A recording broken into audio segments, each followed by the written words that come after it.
Sir, you're charged with especially aggravated kidnapping. You're also charged with aggravated assault, and you're charged with theft of a firearm worth less than $2,500. You're talking about stuff that is not relevant.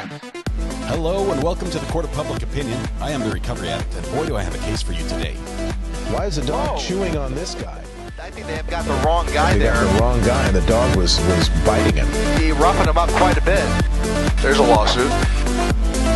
9 out of 10 judges prefer watching the Recovery Addict live stream in their courtroom. The fireworks are not done. Now we're getting commentary on the case. Oh, for Trump's sake. Is that correct?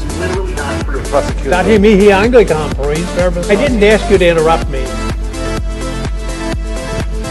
Good morning, happy Friday. Welcome to the Court of Public Opinion. I'm the Recovery Addict. The weekend is upon us. Super excited.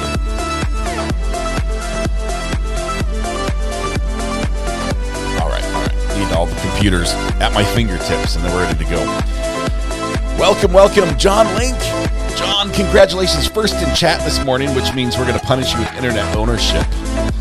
Everything IP related worldwide. There we go. Got the music adjusted where I want it. It's all yours. Yes, I'm wearing my special shirt today in honor of a certain jury selection process, which may reach its conclusion today. You never know. Could happen. They're up to 10. I got 10 so far. All right, John, congratulations. I'm not sure if you've won before. I think vaguely, I think this is your second offense. Is that correct? And it is No Pants Friday, so we're not going to pan down at all. We're not going to pan down. Why is my back camera blurry? Why is that one blurry?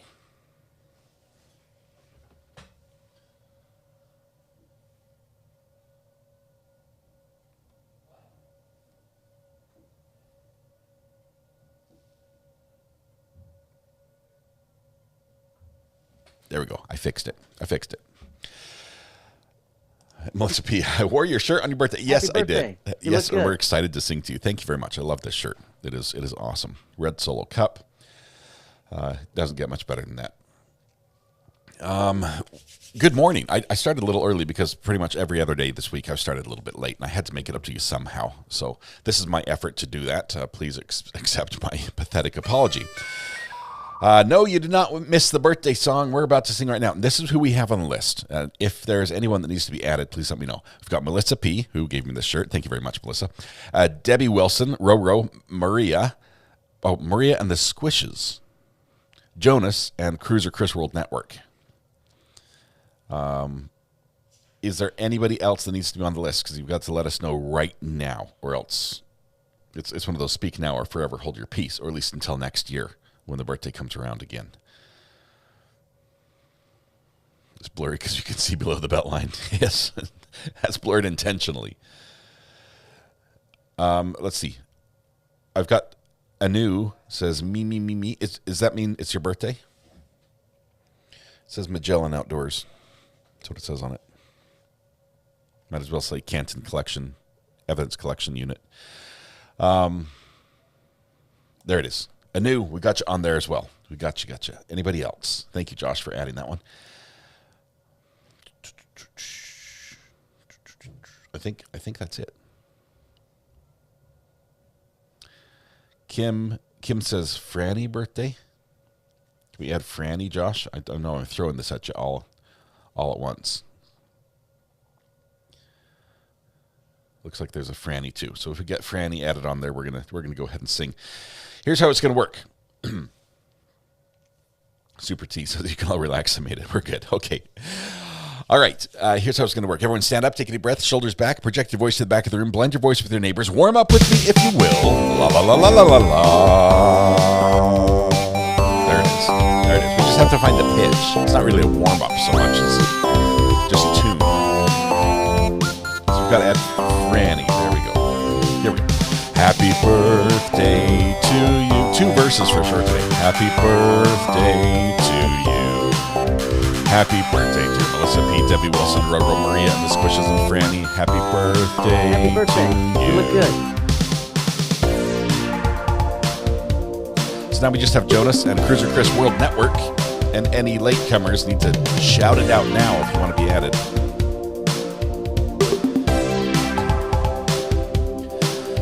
Happy birthday to you. Happy birthday to you. Happy birthday, dear Jonas and Cruiser Chris Gold Network. Happy birthday to you. To everyone who's celebrating their birthday day, there are many wonderful days. But today is your special day. There are millions of places you go.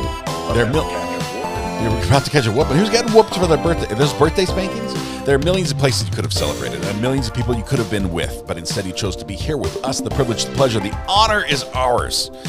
If we can somehow return that back to you in some small way and make your day a little more special, please let us know. We'd love to do that. Begin. Happy birthday. You look good. Thanks, Judge Fleischer. Begin by helping yourself to free pancakes at Danny's IHOP Village and Waffle House, McDonald's, Tammy Dunlap's house, Andy's Grill, and Bob Evans. Thank you, sir. You're my new best friend. You're welcome. You're welcome. Happy birthday to everyone who's celebrating. As a celebration, we're going to make it today a Friday. That's my gift to you. It is Friday. And you don't have to work tomorrow unless you work the weekends. So Jennifer's showing off. I see that. And we say showing off. A lot of showing, Jennifer. Just saying. Melissa says, you really didn't make my day wearing my shirt, so thank you. I know it's not because of me, but it still makes me happy. No, I honestly, you told me yesterday it was your birthday, and I said, I've got to wear the shirt.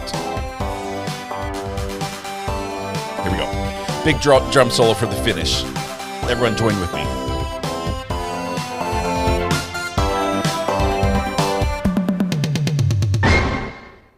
Beautiful.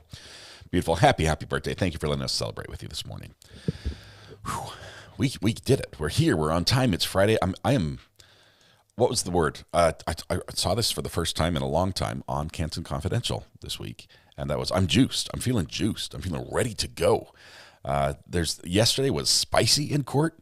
We had some good stuff going on. I think it's going to continue today. I think the state is going for a big finish on their case, and we're getting towards those witnesses who put those little key pins in the bridge building architecture. You know, what do they call that? The keystone? Yeah, I think we're getting a few more of those key pieces in place in the state's case, and I'm here for it. I'm here for every bit of it. Also excited. The Karen Reed trial is nearly upon us. Jury selection is going well, I think, other than the fact that a lot of people have heard about the case and have opinions. So they are going through a lot of potential jurors, but they've got 10 already. So that's a good start. Is reading the transcript about the jail snitch worth going back and watching? Cheryl, I would say yes, but it hasn't happened yet. I thought for sure that's what we were going to have because we had transcripts yesterday, and they were good transcripts. We have so many times we read a transcript, and it sounds like a bad AI bot, okay, who timing, punctuation, it's just flat, it's monotone, da da da da da da da da da da da da da da da, and it's like, you know, it didn't sound like that during the interview, right? But this guy, the guy we've got on the stand, who was he did the interview for the insurance company for the insurance investigation. He's a reader. Like, I don't know if he reads audiobooks in his spare time, but he could. He's that good. And so it's been a lot better to listen to. We've got a little more of him going on. I think we're going to start with him this morning. And then we might also have that transcript from the jailhouse snitch because that's been ruled it can come in. I assume the state's going to use it. So, you know, they wouldn't go to all that effort and then not use it if they won the fight. But I would say, Cheryl-Ann, yesterday's was worth listening to. It was good. Lacey, member for 7 months. You haven't got rid of me yet. Lacey, congratulations on the 7 months. Appreciate it. All right. Jailhouse Snitch sounds like a new song. Yeah, I think it's going to be. Okay, here we go. Let's see. Hello, Judge. How are you doing this morning? Okay, back on the record. People versus Linda Stermer. Jury's not in the room. Any matters to address before we bring them in? Yes, Your Honor. We have a couple matters we may approach. Okay. Oh man, they're going to approach. The jury's not here. Just shout it out. Ooh, he's bringing a book up. Not just a legal pad. He has a manual. He has an issue with somebody. I wonder what the complaint is.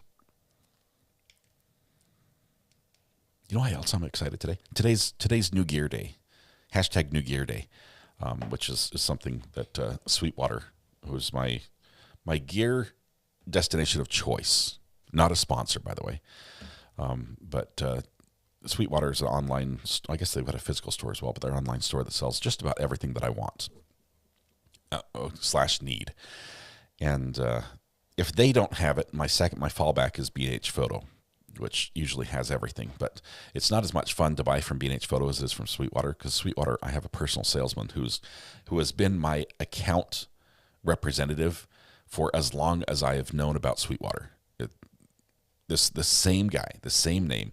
He calls me up just randomly during the year, and he's like, "Hey, how are you doing? You know, I just want to see how that piece of equipment you bought," and he knows what it is working for you, and just want to see if there's anything else we can do for you. I realize it's a sales pitch. It's a cold call, but it's sort of like a warm call. And I'm like, "Hey, I appreciate that. I appreciate you knowing my name and saying it right. And I appreciate you knowing what I'm doing and remembering, even if it's just from notes on your computer, that I'm a YouTube guy. And I this is what I want to do, and this is what I want to go into. And when I placed this order this week for this other HyperDeck recorder, which allows me to record 2 streams at once, which is crucial so we don't miss stuff, because I'm tired of missing court cases because we're watching something else. He instead of calling me, because usually he calls me, he's like, "Hey Scott, thanks for your order. I just got that. I wanted to let you know we're packing up. It's going to be here on this date, whatever." Instead he texts me. He's like, "Hey Scott, I was going to call, but I see you're live right now." So I'm like, he went to the effort of logging into YouTube and looking at my channel to see if I'm live before he called. I'm like, "Man, you have won a customer. You've won a customer." And their pricing's the same as everyone else. Okay, there's very few in the electronics world. There's very few businesses that sell everything cheaper than anyone else, right? Their pricing's better. They send me candy when I order from them, and I've got a personal sales rep. I mean, they just do it right. Emily, oh my goodness, I could not live there. I could not live wherever you live, because I would be broke. It would be like a gambling addict living at a casino. I could not do it. Vice baby, Connor, good to have you here. Welcome. Don't mind me lurking. Please come on in. I'm just talking about my favorite equipment store. Let me show you. While they're talking, let me go grab this. 1 second. Hold, please.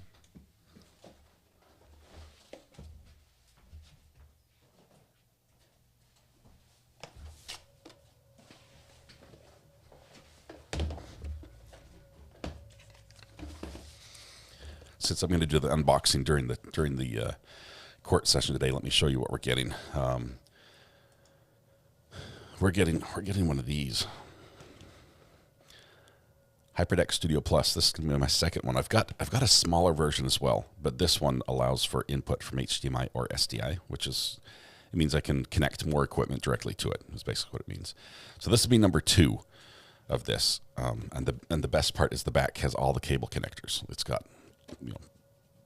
5 SDI cables, 2 HDMI, remote in, remote out, Ethernet, external disk, and 2 power options. I love this thing.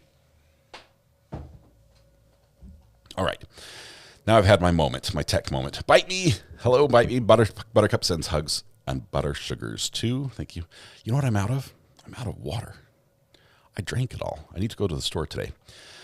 More buttons. Yes. The cool thing about that recorder, which it's this thing right here, which you can't see because it's not lit up, but this recorder, see, I push the record button, now it's recording, and then it records down to this NAS drive. It shows nice and red when it's recording, green when it's playing. So if I were to stop and say play, it would look like that.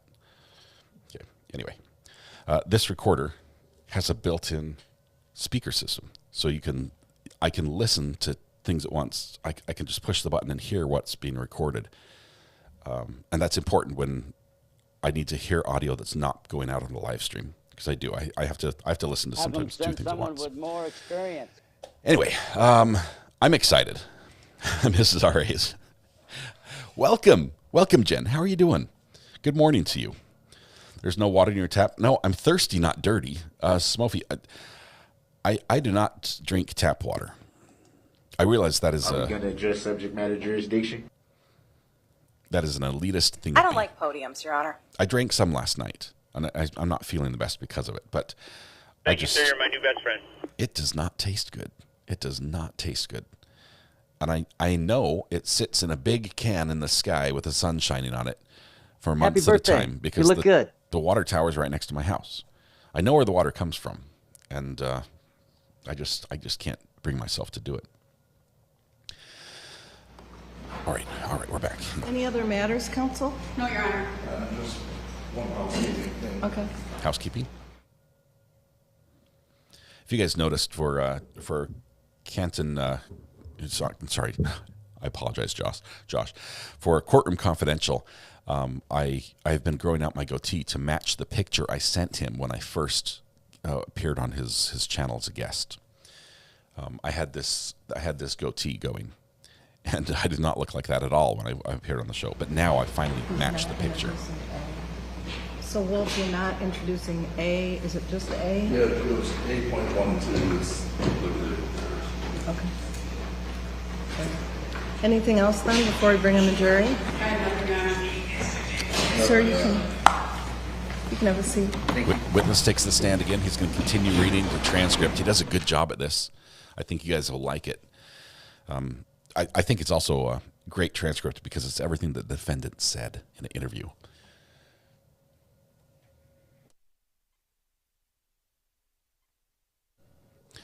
Blackbeard, I live in a small town that doesn't have the money to fix anything.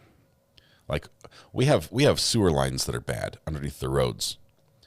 There are state roads that the state won't fix because our sewer lines are bad, and they know that if we ever do get the money, we're just going to dig up the road as soon as we can replace the sewer lines. And so the roads are bad, and the sewer lines underneath are bad, and all our rainwater runs into our sewer system, and our town is just upside down financially, nearly bankrupt. They're not worried about the taste of the water, unfortunately. Good morning, jury. Sir, I will swear you in again. Do you solemnly swear or affirm that the testimony you're about to give in this cause will be the truth, the whole truth, and nothing but the truth? I do. Thank you. Ms. Ayden? Thank you, Your Honor. Mr. Willison, we kind of left off yesterday. I just want to recap a couple of the issues that we touched on, the topics. First of all, we talked about her debt. Can you just recap quickly, and then we'll talk further on anything that might be in the further transcript. She owed about $100,000 to family and friends. And then she mentioned to me that after the fire, she noticed that apparently there was a foreclosure on the property earlier, and they got it out of foreclosure, but then Todd hadn't made, the way she put it was that Todd hadn't made any payments since then. So they were several months behind on their mortgage payment as well. And did she, from yesterday's testimony, did she talk to you about why she was frustrated with Todd? Oh, very much so. I mean, my impression was that she took every opportunity she could to make Todd look like a bad guy. You know, she was frustrated about him. I mean, he's making impressions, and it's either a statement that's in the transcript and not what he feels like she was trying to do. I think that is totally out of line. I will sustain that objection. She mentioned several addictions to Vicodin, marijuana, sleeping pills, mentioned him being loopy the day of the fire. She talked about domestic violence, where it was always his fault, never hers. She talked about, particularly the incident at Thanksgiving before the fire, where she was so distraught that her friend Kate Fox had to call police for her. And then the night before the fire, where he attempted to rape her, she talked about him not working hard enough, not working often enough. She told a story about one time Todd declared that he was leaving, and anybody who's going to come with me, meaning the boys, should get in the car right now. And she made it into this story that he repeated several times, and no one came with him. So it was just little things like that, where she was always, his fault, never hers. She talked about, one time Todd declared that he was leaving, and anybody who's going to come with me, meaning the boys, should get in the car right now. And she made it into this story that he repeated several times, and no one came with him. So just little things like that, where she was always pointing out bad things. And that kind of recapped yesterday. Yes. So how much was this insurance claim that she was submitting?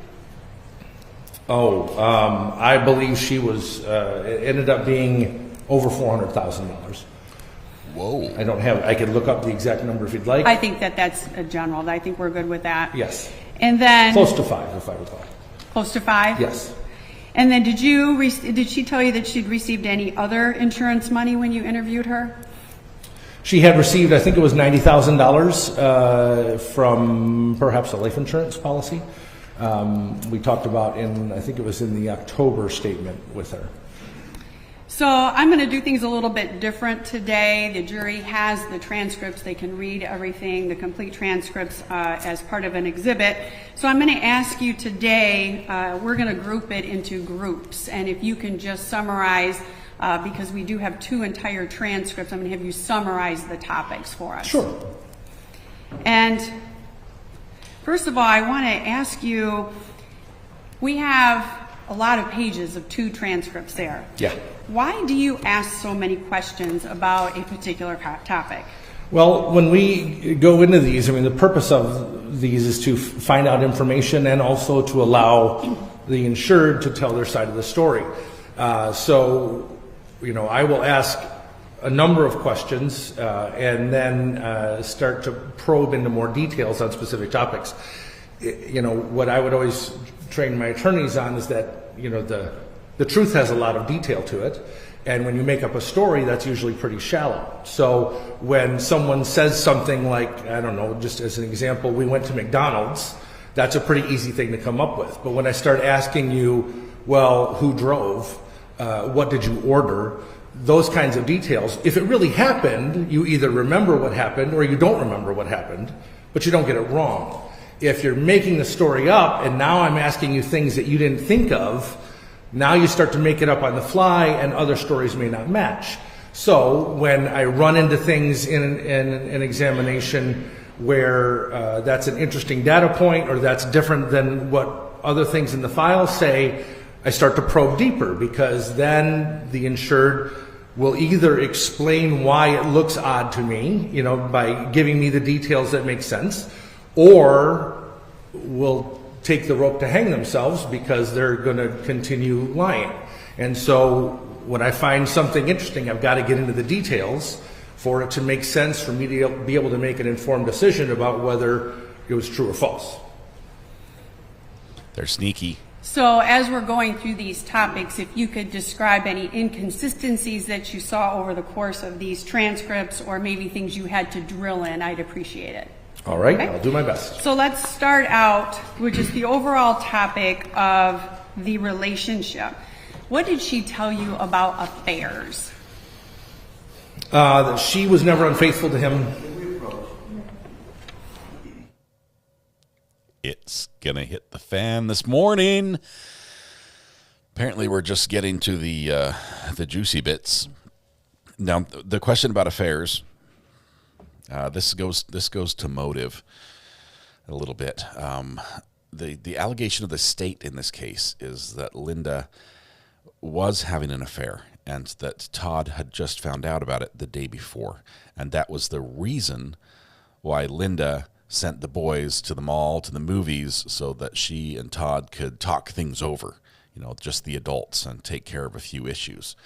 That, better conversations better had without the kids present. And I would say great. It's always good to work things out as a couple before, instead of in front of the kids. But I don't think they did much working out as far as that goes. I think very little discussion took place. So I don't know how the state could keep this out because this is a statement by the defendant against interest. It's got to be coming in. But we'll see. I don't know what they're arguing here. I wish I knew. They're making you can see from the body language. It's like, well, she said it. It's her words.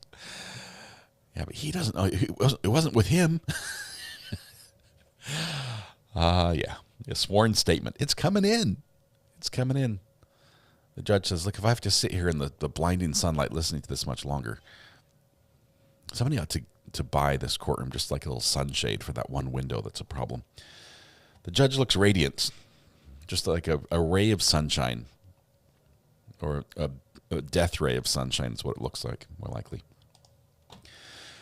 You guys, I'm just happy it's Friday. I don't know. I'm like on cloud 9 this morning. Maybe it's because it's, we have great birthdays to celebrate. Maybe it's because it's New Year Day. Maybe it's because it's the weekend. Maybe it's because I get to do a little gig tonight, live streaming a parenting class. Those are always fun. I'm just happy it's Friday. I hope you guys are doing as well as I feel. So if you're not, I hope you get there soon.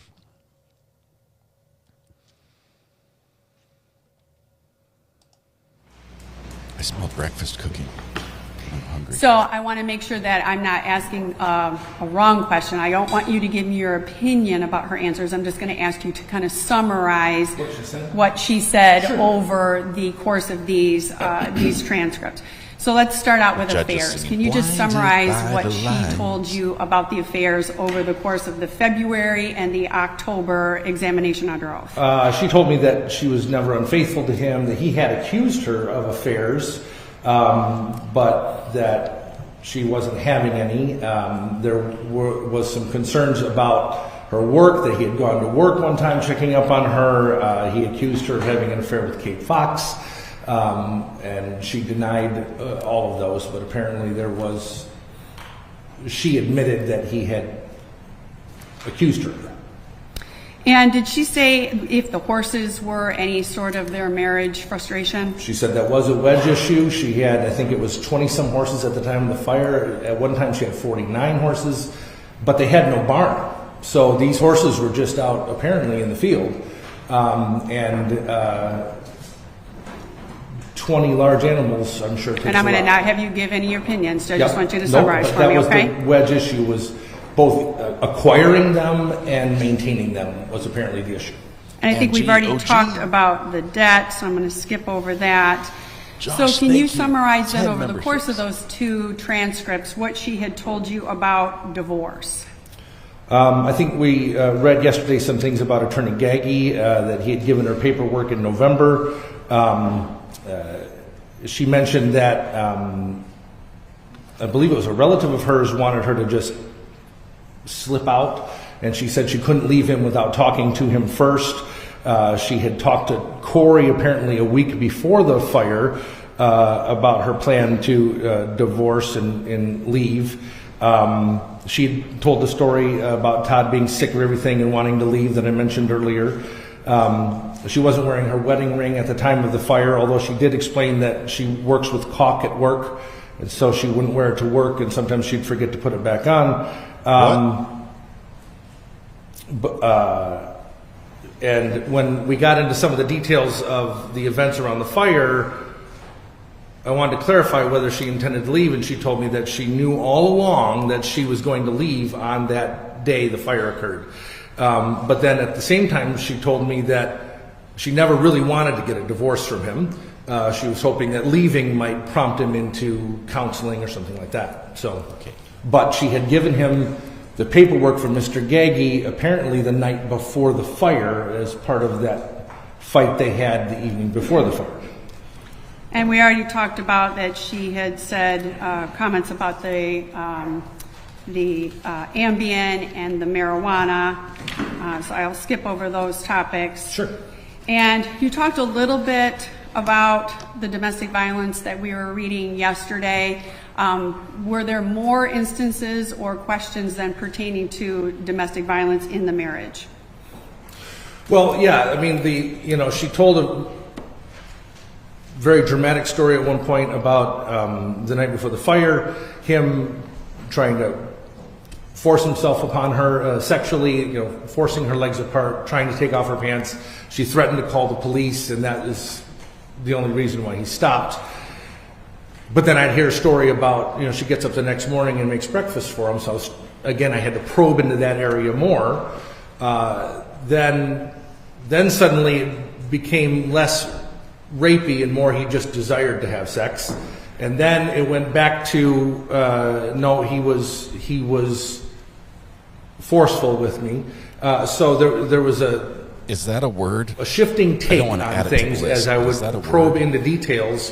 When one thing wouldn't match up with another, I'd ask about it, and then we'd get a slight change. And did she talk to you about how many times there was any incidents of any physicalness between her and Todd in terms of violence? She said it was off and on throughout the years, and she was kind of vague about it. That's why I asked her specifically, well, what about police incidences? And she told me about one in 1996, and she told me about Thanksgiving, were the times that police were called, but she was careful to say that she didn't call the police, apparently on either of those occasions. But there was no record of domestic violence, no charges against either of them that I was able to find. And she told you that? And she did say that as well, yes. And any other altercations that she talked about, or the number of incidents that she would have had in her 13-year marriage? I mean, I think at one point I asked her if it was 20 or 25, and she said that seemed like a high number to her, so it was less than that. But as I dug into details, I guess I didn't follow up on a specific number, and she didn't. I don't think she had one either. Okay. And I'm adding it. It's not in the dictionary. We talked about her frustration with Todd's job. Anything additional on that? I think we read yesterday about that he didn't work smart, and he didn't work hard enough, he didn't work often enough, he didn't make enough money, was basically the gist of it. Mm-hmm. So now I want to get into the details of the night before. Sure. So did she tell you where the boys were the night before? Well, yeah. What I was interested in, and typically this is my normal MO in these examinations under oath, is, whenever you got home before the fire, everything that you did, everything that happened until the fire. He's not being responsive to the question that was asked. If you could rephrase the question to make I'm sorry. so that he can be responsive to it. Sure. What's your approach when you're talking about the night before? I want to know every detail of everything that happened. I want to know everybody who was there. I want to know, because anything could end up causing a fire. So, if you brushed your teeth, do you have an electric toothbrush? If you made breakfast, did you use the stove, right? All of those details, who was home, who left, when did they leave? I get into all those details starting from the night before, or whenever you got home before the fire, to whenever you left. And so with this case, it was the night before. She said she got home around 10 or 10:30. I believe she was at her grandmother's maybe 90th birthday party. And when she got home, she said that Todd and the boys were home. The boys were in the basement, but when she first got home, she didn't go down there. She talked to Todd at the beginning. And what did she say that conversation with Todd was? It turned into a fight about the debit card, use of the debit card, spending money, not recording things in the ledger. Your Honor, I want to again object to the characterization that's being made in reference to this witness. He's stating that there was a fight, and there's absolutely nothing in the transcript that states that there was a fight. Ms. Ayden, can you get me to point where? I have the exact page numbers. Okay. Yeah. So in one There of we the go. transcripts, I'm going to have you pull up page 85. Sure. Which transcript? I think they're all labeled 1 to All of them. We'll 200 just and choose something. one. So page 85. It's in 35. It's in 35. Dropped So his did pen on the you desk. ask her to describe that conversation on Saturday night on page 85 and 86?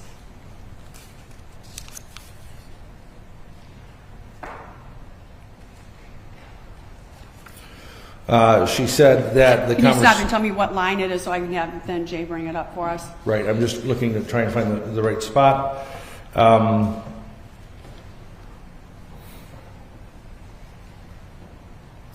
Back on page 84 at the bottom, she said, line 24 and 25, he screamed a couple of times, but it was argumentative, but quieter. It wasn't calm. Again, she repeated on page 85, no, it wasn't calm, but it wasn't terrible. That conversation lasted about a half an hour. I asked her, so that took us to about 11 o'clock, and she agreed. So it was an argument. You interpreted that as that they had fought. Yes. Okay. Can we approach? You're using terminology, and terminology is very, very important in this case. If it was a verbal argument, it needs to say argument. Fight implies physical. And he said fight. I'm going to have to say I'm with the defense on this one. It may. So you described, I think you just read in that he screamed a couple times, but it was rather argumentative but quieter, correct? Correct. She had showed him the divorce paperwork. He told her that she should, quote, pack her shit and leave.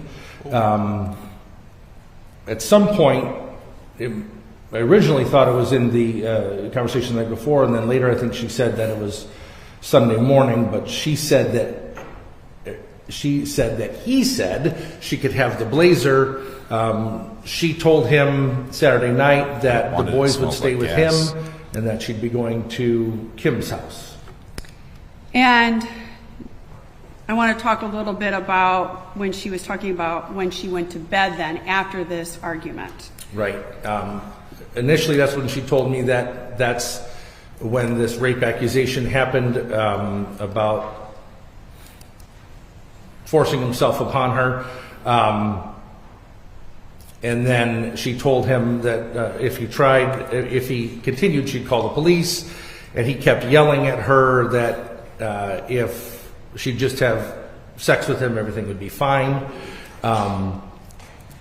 Eventually, then she told me that she went downstairs to the basement where the boys were watching TV and told me that she laid on the couch with Trenton and fell asleep and spent the night down in the basement. I said, well, wait a minute, I thought that you were in the bedroom and Todd was forcing himself on her. And then she said that after I confronted her with that, she said that, well, what happened was she went downstairs, she fell asleep cuddling with the boys, and then she went back upstairs to brush her teeth, and then that's when that happened, and then she went back downstairs to go to sleep. And so then she said she slept in the basement? Correct. And then she told a story about Todd fussing with the furnace in the middle of the night, which I guess was also in the basement. And she said she heard that when she was sleeping in the basement? Yes.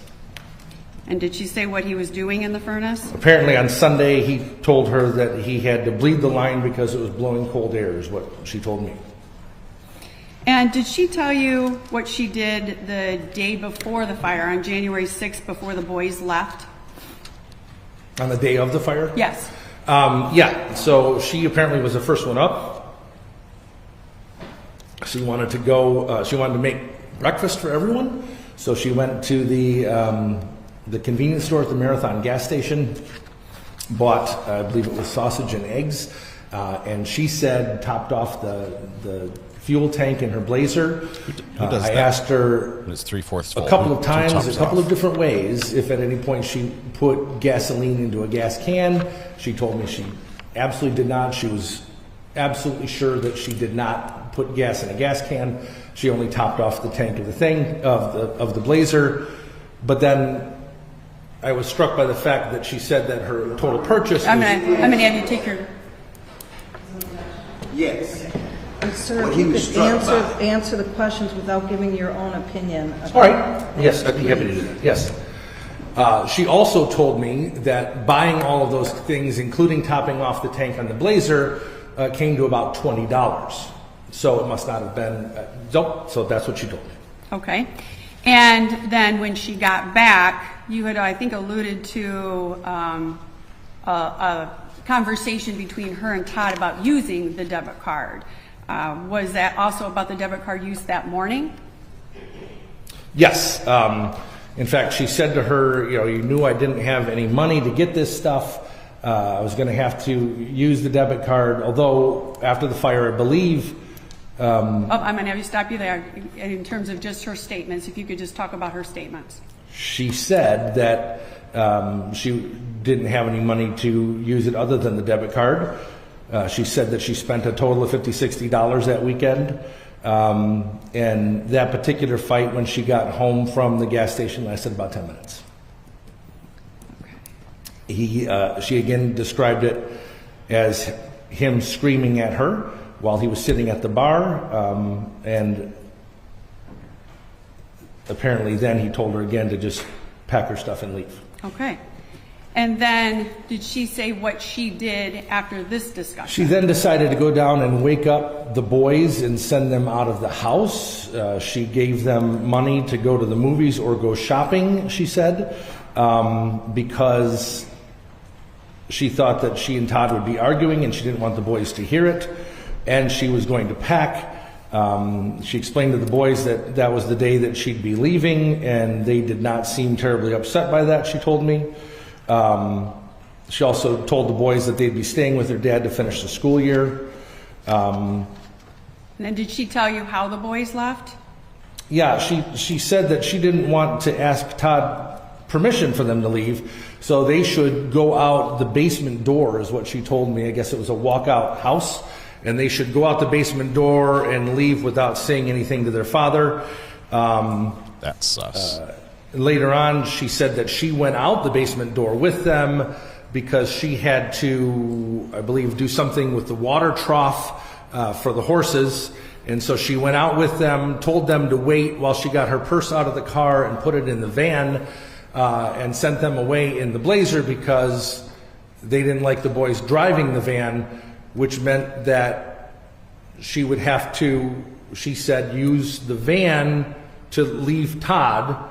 And she told the boys, and she told me a couple of times that she told the boys to make sure you call before you come home, because I want to know where you are and where I am, and I may have to come trade cars with you or whatever. But the plan was that the boys would have the car and she would have the van, and Todd would be home with no vehicle. And did she tell you then approximately what time the boys left? They left between 11 and 11:30, I believe. And then did she tell you what she did after the boys left? Yeah, that's when she apparently went back upstairs and gave Todd breakfast. She said she made plenty of food for the boys to eat, but because Todd was yelling at her, she just gave them money for them to eat somewhere else. So she ate in the kitchen, Todd ate in the recliner. She mentioned doing laundry. She mentioned putting Christmas ornaments away. Because so I'm going to stop you there. So she makes breakfast and then she says she starts doing these tasks? Correct. Okay, and then go on. What task was she doing after breakfast? She did laundry. She put Christmas decorations away. She said that she did the dishes and, like, with the dishwasher loaded, unloaded the dishwasher. She said she began to pack a suitcase down in the basement. And then she went upstairs to get some things out of her bedroom. When she was up in her bedroom, she saw a pamphlet for an acne medicine that one of her sons was on. And so she lay down on the bed and started reading the acne pamphlet. And then apparently she fell asleep. Did she say what happened or how she woke up? She said that when she got up and came out of the room, Todd asked her for juice. Apparently just said, "Do we have juice?" And then she went and got it for him. And then she went back downstairs. And then immediately described when she went downstairs that he was screaming at her, walking around upstairs, flushing the toilet, ranting and raving. And that's why she's downstairs and he's upstairs? That's what she told me. Okay. And then did she say what he was screaming? Things like, no one will ever have you, calling her unpleasant names, just basically ranting and raving about their relationship. And that's when she was downstairs doing laundry? Correct. And did she say when he was doing this, telling her these things, what she did? down in the laundry room? At one point she said she slammed the laundry door in anger, but I don't recall any sort of other retaliation that she did. She said that in her experience she found that it was best to just let Todd vent his feelings. And then, so she's downstairs doing the laundry. Did she tell you then what happened? She said at some point the ranting, screaming turned into screaming when she was folding laundry. And once she heard him scream in a different way, she ran upstairs to see what had happened. When she got upstairs, she saw fire from the half wall between the dining room and the living room to where Todd was standing. I don't know if you have that Exhibit 3 from the EUO. Did you actually have her mark then? That's when we started having her draw things out for us, yes. Somebody had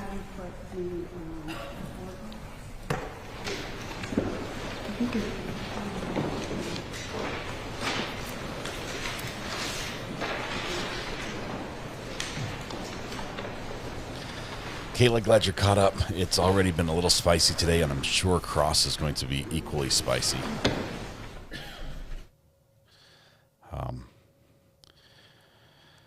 Yeah, we saw Shabusiness is back in.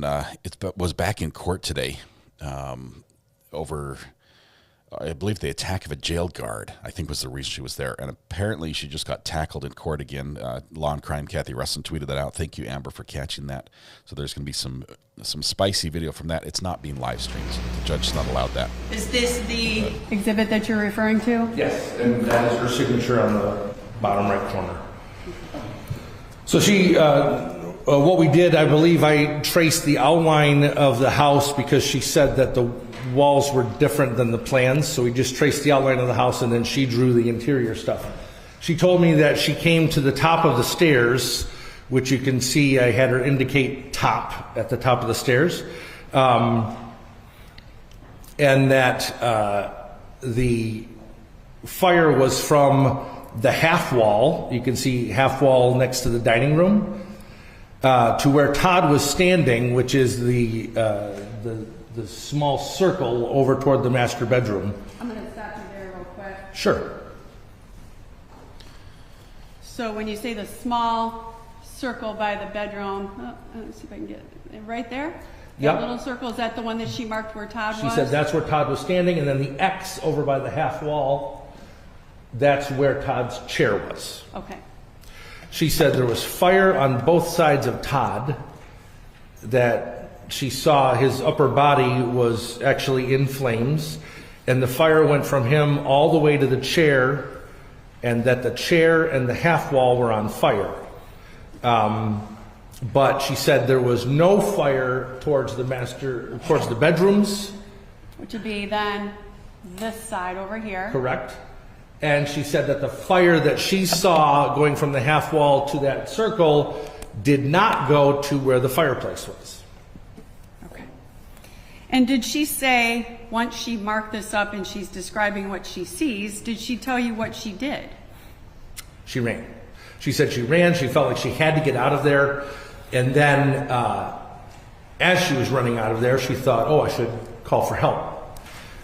So she ran toward the kitchen from the top of the stairs.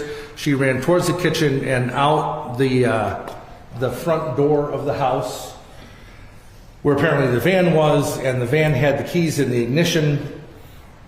And she decided that she would drive to the neighbors to call for help because her phones were inside the house.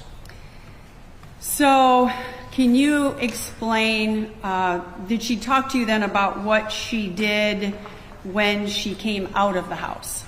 Yeah, and this is where things got a bit confusing. All he needs to do is just read her answer from the transcript. I can just say, I'm just trying to summarize it. Sure, I'll phrase it a different way. Okay. Can you read from the transcript? Well, I can refer to the page, Your Honor, with his answer, and we can pull the page up. Okay. I think that would be easier, because I think when Attorney Willison was saying there's multiple sections in the transcript that address this issue. So it's a summary, and then there's going to be different places we can go in different transcripts. We're counting refrigerator from the map. That's why I asked, he needs to just read. She need to ask him the question from the transcript and the answer that was given. That would be simple. I'll allow her to proceed in whatever manner she chooses, just like you will be allowed to proceed in your cross as you see fit. Oh, this is going to be good. So I want to start out Christy Queen, then thank you so much. with Christy Queen. maybe the first conversation you had with her. If you can summarize what she said when she went out of the house. She said, as she came out of the house, she heard a thud behind her and looked back, and the door was shut. She did not see Todd come out of the house. She got into the van, was going to turn around, so she backed up straight, she said. And I think this is where we started to have her draw what was marked as Exhibit 4 to the examination under oath. Okay, so I'm going to have you then go to, is this the drawing that you're referring to as your Exhibit 4? Yes, if we could maybe We'll zoom keep in more. this up. And so she said she backed up straight, and then what happened? So she backed straight up. She didn't back up very far, and that's when she saw Todd in the yard. And then she marked the position where she saw Todd in the yard with an X. And so there's an X marked on this floor plan. Oh, that's good. So right next to the house, if you Right zoom there? in, right next to the house, she wrote van in the driveway there. Okay, right And- where I've got it zeroed in. And she said she backed straight up the driveway and then saw him standing where the X was. Okay. All right, and if you could continue. So she saw She him. said he was on fire. She was in the van facing the front door of the house. And then she drew a van with the number 2 in it. Okay, so we'll pull that up. Oh, This is important. She has to get this right. number 2. Yep. Okay, what is the number 2? And that's where the van was when she saw him. So she pulled up and stopped the van in the position where she marks number 3. And there's 2 number 3s there, and one has a line through it. Can you explain why that is? Yeah, she decided that she had driven off the path, apparently wanted to change the location, so she changed it. So she corrected it. So Yep. she crossed off one, and she corrected it then with the new place. She said she drove up there really fast, and she jumped out and screamed at him to just lay down. Apparently Todd was screaming and trying to pull his clothes off. Trying to dodge the he van. was jumping and moving and wouldn't lie down no matter what she said. Then Linda told me that she tried to get close to him, but she didn't want to get too close because she didn't want to get burned. She was afraid to touch him.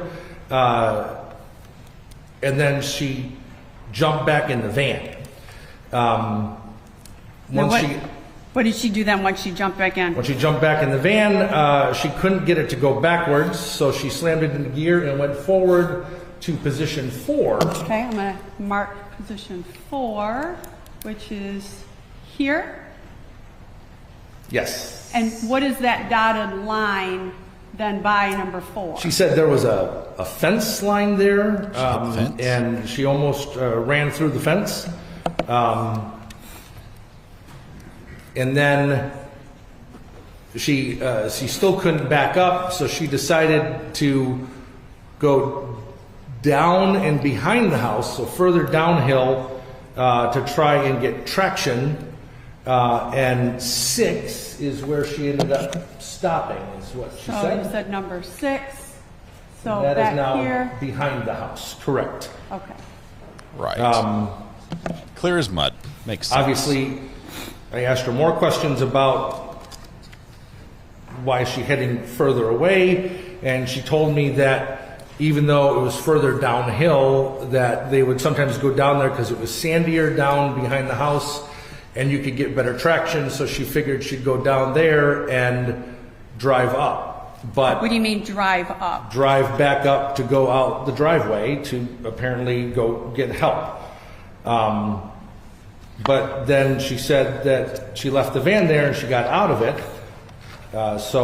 She never described to me that she then actually drove back up the hill from being back there. When she got to where position 6 is, which is again where behind the house. Behind the house. Yep. Okay. When she gets to position 6, what does she say she does? She said that she saw Todd. He was not on fire. He didn't have any clothes on at that point. He was badly burned, and she actually used the phrase that he was like pink melt. Pink melt? Pink melt. Did she say she approached Todd? She did. She also said that... What is pink melt? When he was in the state, that she laid on top of him at that point. Because I guess the neighbors, Connie and Mike, had seen the smoke and were coming up the driveway. She laid on top of him because he didn't have any clothes on. And then she also said she didn't want him to not be able to breathe. And then she also explained it was because she didn't want him to go into shock or to freeze. That wasn't the issue. She said she could feel his heart beating. She could tell that he was breathing, but it was hard for him. She said she put her mouth on his mouth a few times and just tried to give him little breaths. And she could see in that position that Todd's skin was melted. And then did you ask her at any time if she remembered hitting Todd or how Todd got run over by the van? Yes. She said she has no memory of that. She said that she had heard about that accusation prior to me talking to her.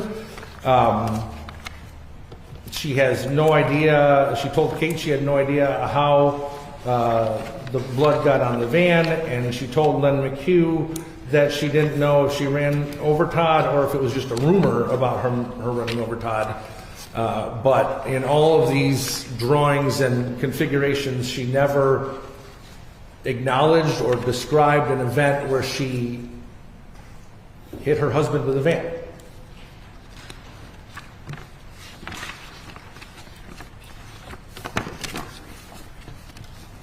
I have no further questions for this witness, Your Honor. Buckle up. Here we go. The new word counter just might explode in the next few minutes.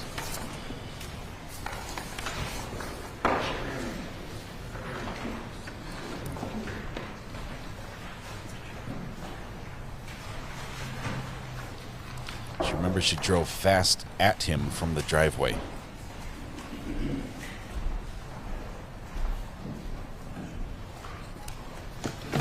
She was able to do that, but she couldn't get traction to turn around. Here comes the boom. Mr. Willison, counsel, your whole purpose for the examination under oath is based on a contractual relationship that you had with an insurance company. Isn't that correct? I did not have a contractual relationship with the insurance company other than being retained as counsel. Well, I mean, you were retained by either the insurance company yes. or an agent of the insurance company, the insurance right? company, yes. And when do you know when you were retained by the insurance company in reference to this case? I don't have that at my fingertips, but if I recall, it would have been a couple of weeks before this first examination under oath. Before the first examination? Before the first one, yes. So my guess would be late January, early February. Okay. And were you advised at the time that you was retained that the insurance status as it relates to the property of Mr. and Mrs. Stermer, that whether or not they had insurance at the time of the fire? Yes. I was told that they were behind on payments, that they had received, I believe, their second notice that it was going to be canceled, but on the day of the fire, the policy was still in legal effect. Are you sure that the policy was in effect on the date of the fire, or was the policy not paid on the date of the fire, and there was information provided that showed that the policy, the insurance, was paid at a later date after the fire? Now that you mention that, I do recall that it was a situation where if she came in and made payment, they would reinstate it without lapse, which meant that there would be coverage for the day of the fire. You know, my concern was there a policy in place that would cover the events of January 7? And the answer to that was yes. But I believe you're right that happened because she made a payment after the fire, where the insurance company reinstated without lapse. In reference to your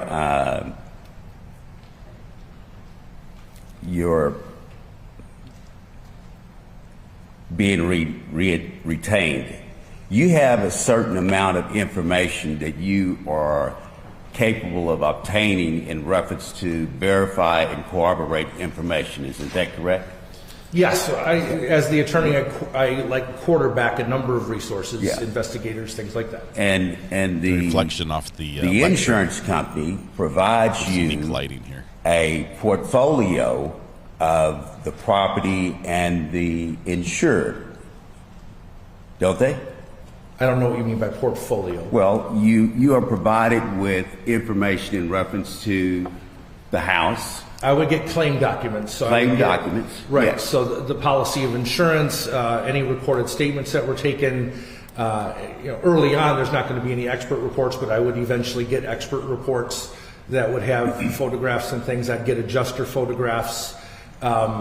Sometimes, or eventually, I would get underwriting information, like when we first wrote the policy, did we have a floor plan, did we have photographs? So I'd get things like that. Yeah, so you had all that information in reference to this case, right? I don't know if I had that when I first was retained, but eventually I got all that, yes. Were you able to determine that in reference to the insurance documents that the policy was in either Mr. Stermer's name, or was it in Ms. Stermer's name? Or was it in both their names? I would have to look at the policy to be certain of that. What I know is that because they were married and living together at the time, that even if it was in Todd Stermer's name only, she would be what's considered a named insured. Yes. But she would also be considered a named insured if her name was on the policy. So because there wasn't a distinction for me, I don't recall. Do you have the policy here with you today? I don't. I might be able to pull it up on my computer, but... Could you check and see? Sure.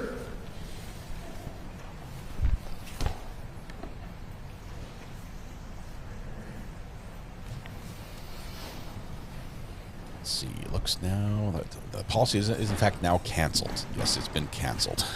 It says for does it say insurance fraud? What is it? Hang on, just gotta check my Instagram real quick. Post a picture. In court now, can't talk. He's got all his devices. I see he's wearing an Apple Watch, carrying an iPad, and has the iPhone 16 Pro. Man after my own heart. First I gotta get connected to the internet. I hope it was all good things, Ashley. How's Emily doing? It's not good yet.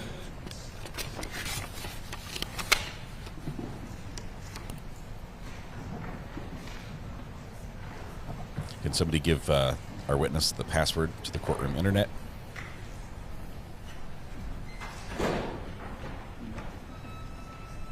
Okay. Turns out the password was in fact password. It is not getting very good service, so I'm not able to pull up the policy. Do you want the password? Sure. Here it is. Listen. Yeah.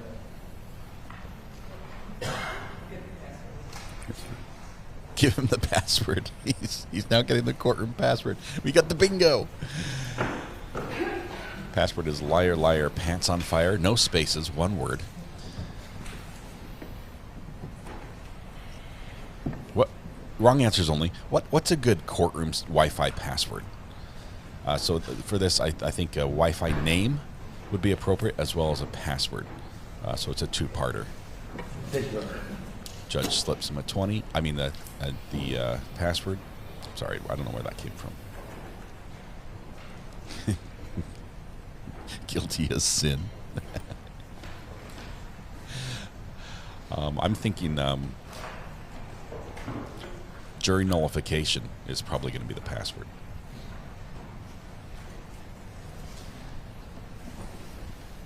Just guilty. Just guilty. She's guilty. 2025. I think for the record, we need to know what the witness was just handed by the judge. That needs to be read into the record. Now apparently I am logged on.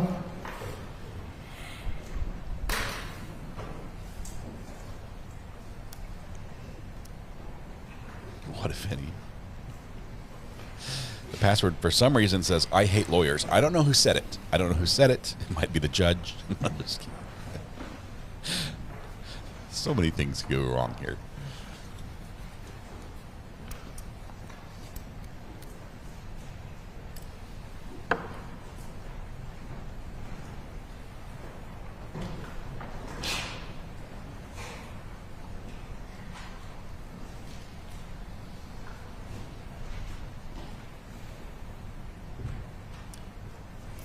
The lady behind the several documents in here. I'm scrolling through. Female prosecutor has fabulous hair.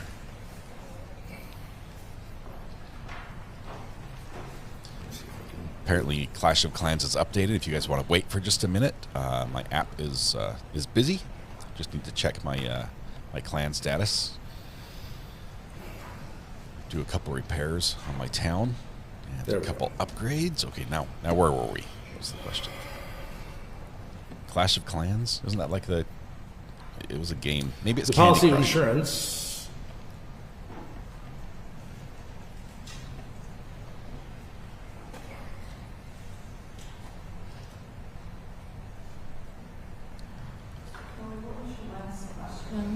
Beg your pardon? What was your last question of him?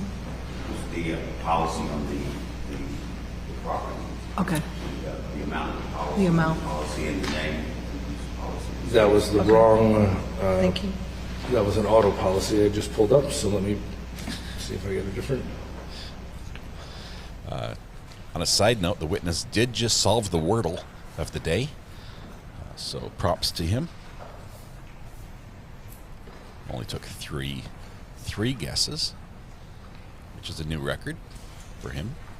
I don't have the policy in front of me, but I have a document that would be taken off of the policy. It says that the insured is Todd and Linda Stermer. Okay, and what was the policy amount? Oh, I just closed it. You have to open it again.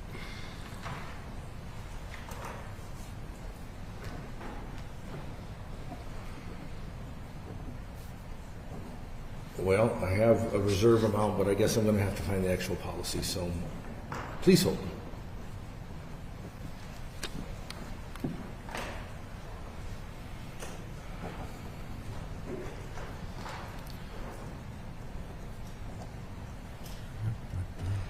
Just change my settings to be day mode, because dark mode is just too dark in this bright sunlight.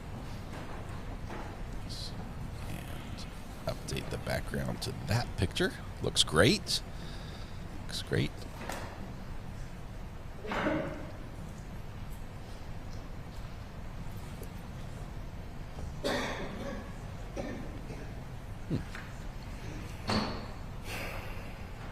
Looks like I'm halfway through my data on my phone this month. I have to upgrade that. Let's see. Pinterest, Zillow. No, I've got the app here somewhere. A number of the file documents were not retained due to the age of the file, but I believe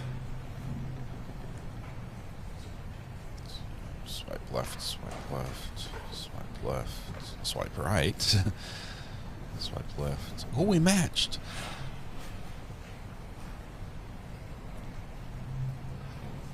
that's the wrong file.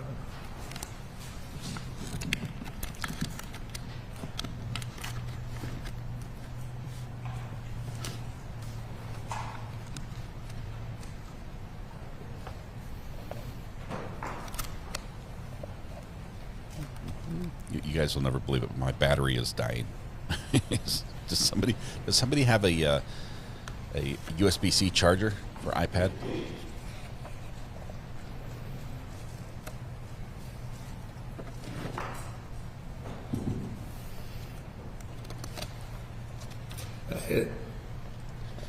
Again, I'm not finding the actual policy of insurance, but I do see a document that seems to indicate if you added all the coverages up, it'd be $504,675.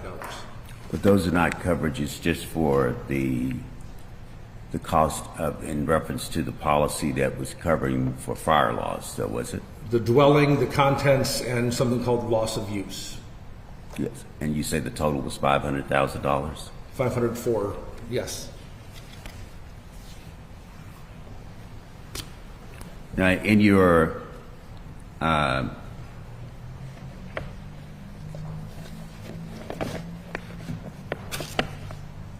retainer agreement, part of what you are also provided is information in reference to the payment history of the individual insured. Isn't that correct? Almost never. If I request it, if it becomes an issue, then I will get that. But how did you know that Ms. Stermer did not know that there was insurance coverage on the property because it had not been paid? How did I know that she did not know? Did Ms. Stermer tell you that she didn't know that they had insurance because Mr. Stermer had failed to make the premiums payments? I believe she did tell me that she wasn't aware that they had insurance, yes. And you were able to verify that because she testified that you was provided information that the policy was not paid, but she was told to come in and make the payment on the policy, right? I was provided that information, yes. Yeah. And do you know how many months the policy had not been paid prior to the fire? I do not know.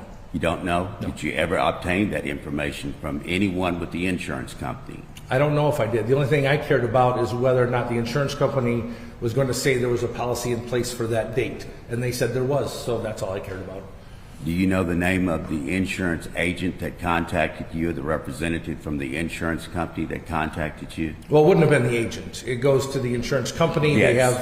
They have, in this particular case, it was a gentleman named Rodney Thuma. Rodney Thuma? Yes. Okay. And did you have conversations with Mr. Thuma back and forth as you conducted the depositions with Ms. Stermer? You mean the examinations under oath? Well, yes, if you call that. Yes. Well, there's a difference, and yes, I certainly would have spoke to him. Sure. Okay. Yes, under oath. Sworn Did to tell the Mr. truth. Thuma provide you information that you needed to inquire of Ms. Stermer in reference to the fire? Well, everything I got from the insurance company came through Mr. Thuma, so yes, I suppose he provided me information. Yes. Did Mr. Thuma provide you information in reference to some of the issues as it relates to the cause of the fire? I guess I'm going to object on. You're saying we're asking now then what Mr. Thuma told him about the cause of the fire. I think we're getting into some hearsay issues here. If he wants to talk in generalities, that's fine, but we're going to talk specifics. It's hearsay. But it's not hearsay if I talk in generality? I mean, I'm trying to... What are you offering it for? What are you offering the testimony for? It's being offered to confirm the questions that he had to use to rely upon when he was examining my client under oath. That's the truth of the matter. So I'm finding it's not for the truth of the matter asserted. So I'll allow you to ask the question. Yes. I disagree. I'm really not sure where we're going with it. No one gives me questions for anything, but I was told that they believed it was an intentionally set fire. Is that what you're asking? And what did they tell you it was believed on? What was it believed on? Yeah, I mean, you were told that they who believed it was an intentional fire. Your Honor, I think we're getting a little beyond the intent of why these statements are being offered. If he wants to ask if he received Scott Leroy's reports, I would be okay with that. But when we're starting to ask the questions this way, I feel like we're getting into a different area. Your Honor, I believe. May we approach? Yes. Please approach. Let the witness sit for a while the sunlight slowly passes across the desk. He is now in the hot spot. I like to think that the windows at the top of the courthouse that are letting the light in are actually Fresnel lenses and slowly cooking the subject underneath like an ant under a magnifying glass. It seems very, very bright. There's too much light coming in. Oh, man. All right. Lighting is very ominous. Love this courtroom, though. Beautiful, beautiful furniture. Yes, you can answer, sir. Okay. Based on the findings of both the state police and one of the best private fire investigators in the state, they both had the same opinion that this was an intentionally set fire preliminarily. And so I went forward on that, and then I would find out their final conclusions later on. Yeah. And so basically, when you set Ms. Stermer for an examination under oath, and she agrees to be set for examination under oath. Yes. You're, in essence, your whole mission is to interrogate, to be able to validate what you had been provided from who you said was one of the best state fire investigators in the state. And that basically is what you was trying to do, right? Well, I wouldn't expect the insured to be able to validate forensic analysis, but the information about where the fire was, statements she made, her side of the story, like I said earlier, all of that would certainly be part of it, yes. Okay. But as far as understanding fire patterns and knowing what is important and what isn't important, I wouldn't expect a layperson to know that. That's what experts are for. But in your examination, yes, you're looking for misstatements and inconsistent statements. Would that be fair to say? I'm asking to get details of the story, and I am comparing it with no aware facts. When misstatements are made, and I dig into that more. Yes, absolutely. But that's not the purpose. I'm not trying to give misstatements. I would hope and assume that once I put someone under oath, they're going to tell me all the truth, but they don't always. And when they don't, then I make note of that and I dig deeper into those issues. Okay, so my next question is, how do you determine what the truth is and what is not the truth? Well, me personally, I will take all of the information I gather. I try to not make that decision at all while I'm in the statement.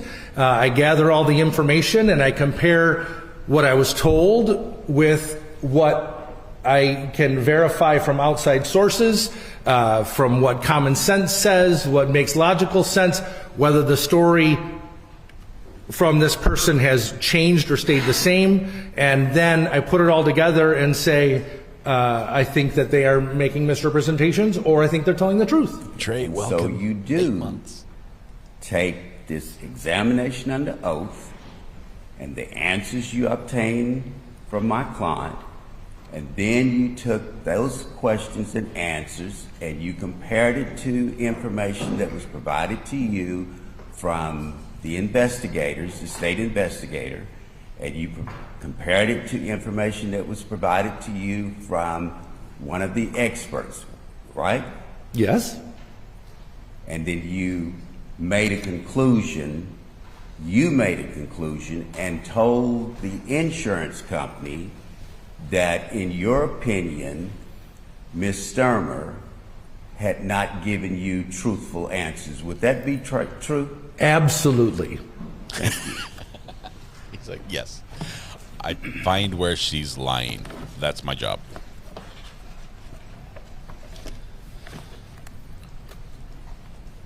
Well, at least we're on the same page now.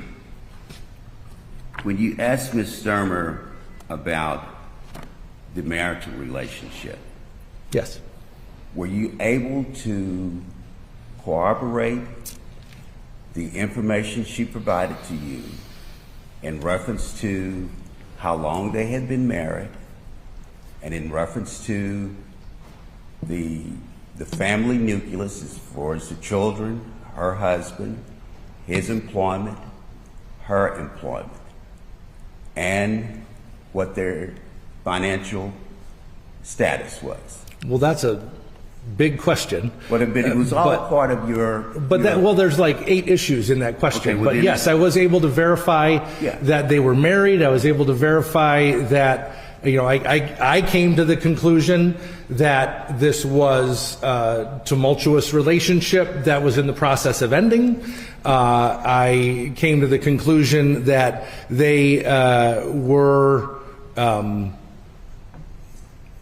financially strapped, although I did not necessarily conclude that that was a new condition, right? Because that's one of the things I look for is a change in financial circumstances. When you just live a certain lifestyle, you become used to it. That doesn't create pressure. It's when the change to your lifestyle happens, that's what can create pressure. And I didn't see a big change in their financial situation. And I'm trying to think of what the other topics were that What did you base the change in their financial status? What did you base that on? Did you able to go outside of the conversation with Mrs. Stermer? We asked for bank statements from Ms. Stermer. We looked at those kinds of things. Okay, just let me stop right there. Sure. You got Ms. Stermer's bank statements? Yes. Okay. And the bank statements, was there anything unusual about Ms. Stermer's bank statements? I don't know what you mean by unusual. Well, I mean, did it show that she made deposits in reference to her employment? As I recall, yes. Okay. Yes. Did you verify how long she had been employed? I don't think I bothered with that, no. Did you check on various places where she had worked? No. Okay. Did you check on various places where Mr. Stermer had worked? No. Well, Mr. Stermer? No. Yes. No. Did you do any type of financial background on Mr. Stermer? Not much, because as I put the information together in this, my conclusion was that this was not a financially motivated fire, and so digging into the finances wasn't necessary. There was a different motive for this fire. So in other words, what you stated in reference to finances, there was nothing unusual that gave you any red flags that an individual would have burned down their house because of their financial status, right? He's asking him to speculate at this point. Well, no, I'm going to overrule that. Okay. Like I said, one of the things I look at when I'm determining whether or not there's a financial motive for a fire is was there a change, a sudden, like a loss of a job, a bankruptcy, a change in a health condition, or a promotion, a new job, something positive. I didn't see a dramatic change, positive or negative, in their financials. But you would have had to go outside of the examination under oath with Ms. Stermer in order to verify those facts, though, right? Correct. What I found outside was consistent with what she told me about finances. Okay. Yes. And part of your examination under oath also in reference to these type of cases is that you also have to try to verify whether or not the individual has made any prior claims in reference to losses, right? Sure, that's a relevant data point, yes. Please approach. I was going to say my made-up word spider sense was tingling, and it's because you're right. Nucleus instead of nucleus.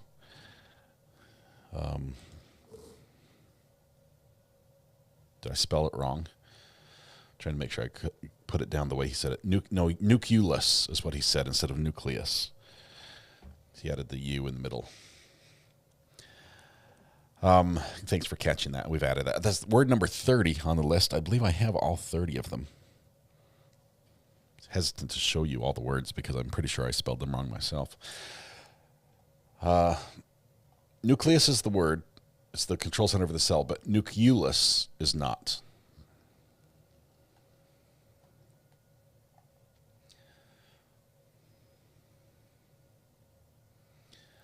All right. This time, and please remember your rules. We'll make it about a 15-minute break. The mitochondria is the powerhouse of the cell. Yes, great, hipster doofus. Thanks for coming in with that. That's always appropriate, timely. Little updates. Let's see.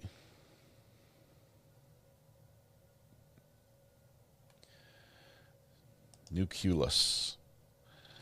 I don't even know which one's right anymore.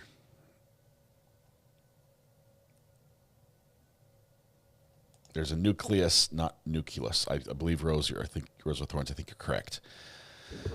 The business video made me jump. Wonder what her problem was. Did you see how fast? 5-6 people just leveled her, took her to the ground. I don't have the ability to show you. Do you want to step down? I didn't know if I was going to question for. Not for this. Okay. We're good for this. Okay. The jury has left the room. Mr. Kelly's or Ms. Ayden's got an objection. Let's go through it. Do you want to come forward? Yeah, you can come forward. At least I can hear you both. Yes, that was today. So you're trying. What? Come on, Judge. Let us hear. Business looked at the camera and just jumped at her lawyer, and bailiffs magically, automatically, just appeared out of nowhere and leveled her. We're talking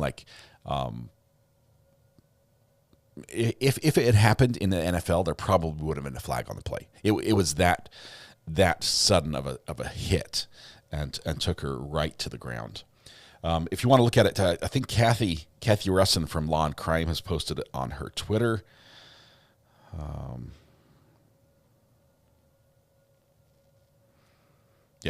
Law and Crime Network on Twitter has it, and it's quick. It's just, I blinked and I missed it. I had to go back and watch it again. She got up and shuffles. I don't think she actually made contact with the attorney. If she did, it might have been like a touch on the shoulder. Attorney never even got up out of his seat. He sort of looked over at her as she's shackled, handcuffed and shackled, and makes her way towards him. But let's see. It was pretty fast. She had no chance.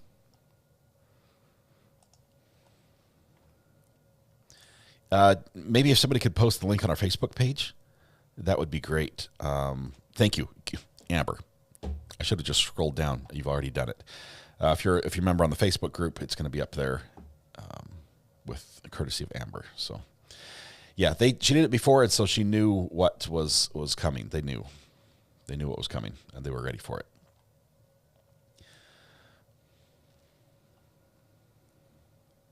He's like, is this the first time and second time? Yeah, this is not her first offense. What did she yell? I didn't even listen to the audio because I was.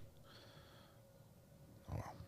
If you're trying to join the Facebook page, make sure you answer the questions at the beginning. I know we're just getting a flood of people joining, which is great. We love that. Just make sure you answer the questions. It's how we can tell that. Long Crime has it on YouTube. Awesome. So business is where do you start? Murder trial. Victim's head in a bucket. Part of victim's anatomy in victim's mouth. Is that enough? Do you need more?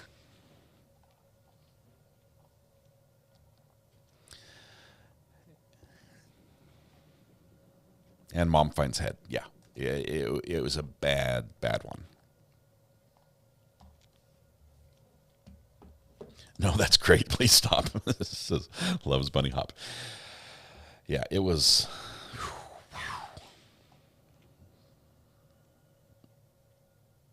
He knocked the last half of the sentence out of her. Yeah. Horrific is the right word. Horrific is the right word. We've got a 15-minute break here. The day has not disappointed.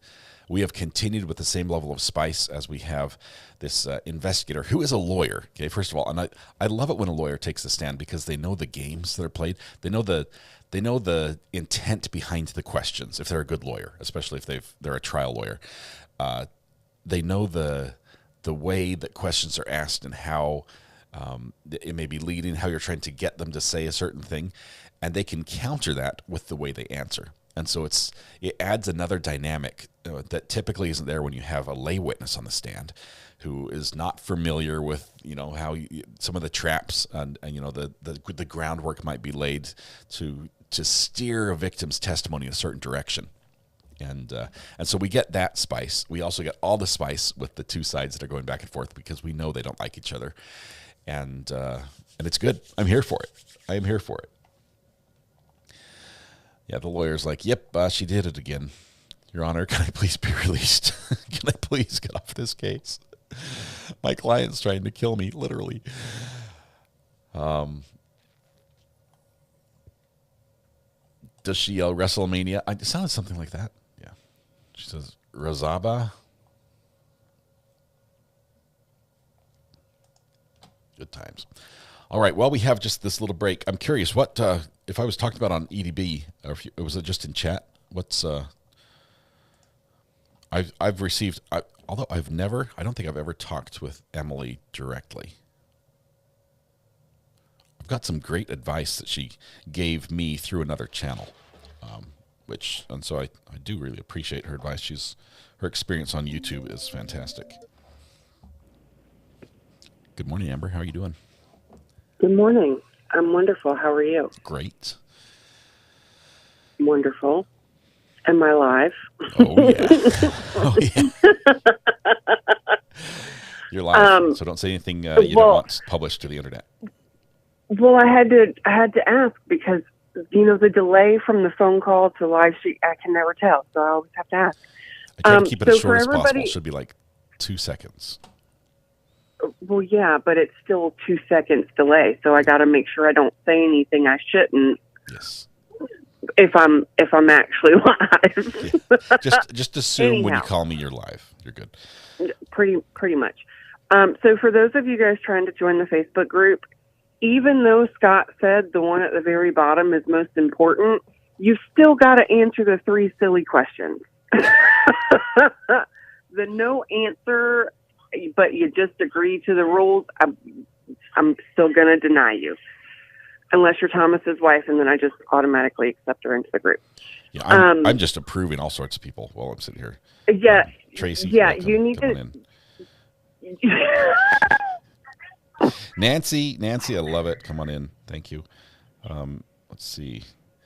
You also Nadine, deny super, super quick because they have to have a second to actually answer the questions when it pops up. What? I always refresh the page, Melanie, good before job. I deny, because when they hit the join button, it takes a second for the questions to automatically pop up for them to submit. So when they first come through to request, don't just deny them. Give them a few minutes to get that in. Oh, I don't deny anybody. I just assume that someone else can be the bad guy, and I'm going to let them do the work. I only approve. I've approved like 7 people just now. So, hey, you've got music. Were all of the answers correctly filled out? Yeah, they were great. Okay, as long as the questions are answered. Yeah. Okay, I've got to turn you down because there's music in the background. I'm worried. Sorry, it's the kid's tablet. I'm gonna hang up now because I gotta. Awesome. I gotta go manage the Facebook group. All right, thank you very much. Appreciate it. Bye. All right, appreciate that, Amber. She does a ton for the channel, both on Facebook, Discord, has the Gavel Drops page, and here on YouTube as well. Yes, the Shabusiness clip is up all over. I think Law and Crime has it. That's the best place to go and watch that. On all their socials, including on YouTube. How long till acceptance? Jennifer, hang on one second. If you're not accepted yet, let me see. I mean, I'm approving people all over the place. Jennifer, you might be accepted already. I don't see you on the list.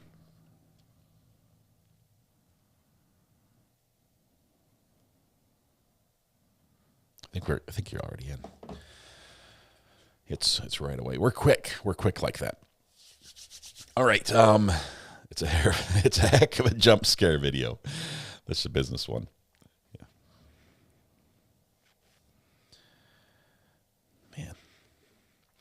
Do you guys have people from high school, like way back in the day, that you're still? I mean, I've got a high school community page on Facebook that we're a member of. Our graduating class has this. It's how we plan our class reunions, which I've only been to one of. I don't think I'll ever go to another one. But I do follow the page, and there are people on there I know, and when there's an update, we lose someone in the class. That's how we spread that information amongst the class. And we've got the one guy, right? There's the one guy who has no social norms limits, and he just says all the things you shouldn't say in public. He's active right now. So on our graduating class of 95 homepage, the most recent post says, "I pooped in like 7 toilets today." I don't know why all of us need to know that, but no filter, no etiquette, and TMI as well. I mean, why is he? I'm not sure if this is like a brag, a humble brag. But yeah, he's actually, I know him personally. Like he grew up very near me, and he's a great guy. And he wasn't always like this. I don't know what happened where his social filter just switched off suddenly. But is the made up words list on? It is not, but I should probably add it. Here's what I want to do. I'm going to share the words list with our mods, in the hopes that they can help me, because let's see, how do I do that? I've got to think how to do this, because it's on a device that's not connected to the same network.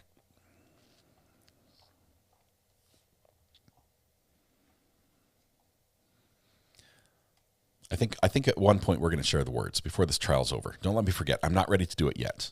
I need somebody to proofread and correct my spelling of the incorrectly spelled words to match what was said. So maybe this sounds like a job for Red Pen. She would hate every minute of it. But we need both the correct Red Pen. You're so nominated. Let me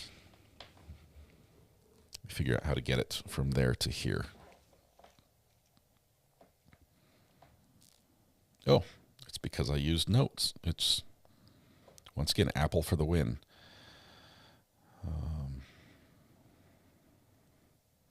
Red Pen, I think I have your... Mind if I just text you directly? There we go. Message.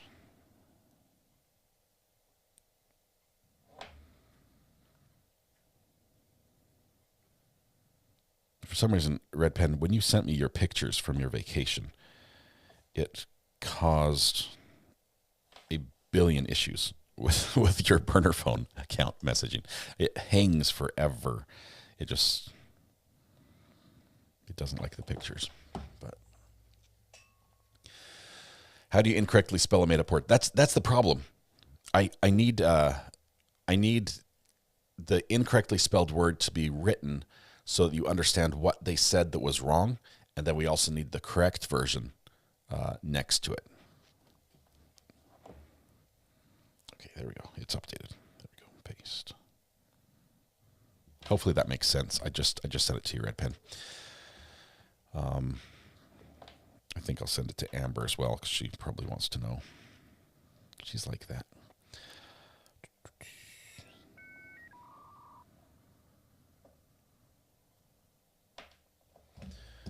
All right.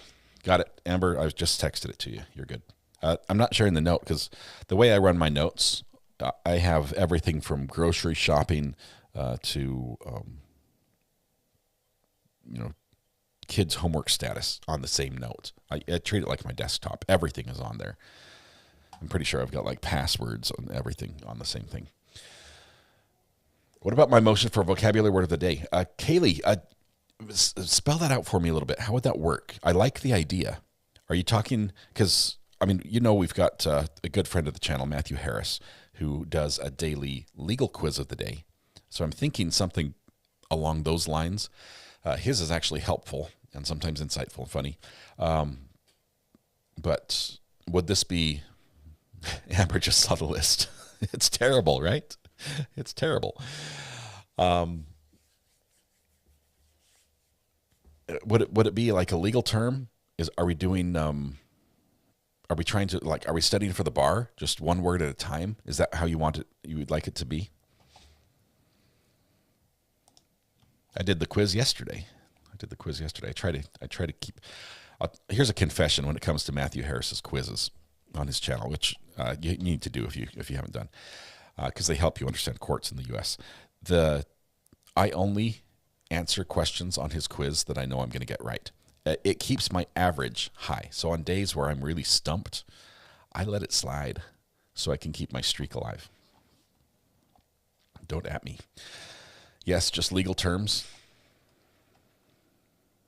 Take a misspelled word from the list and use it as a vocabulary word. We only have 30 words. That would be like a month and a half of days, because we get like 21 court days per month.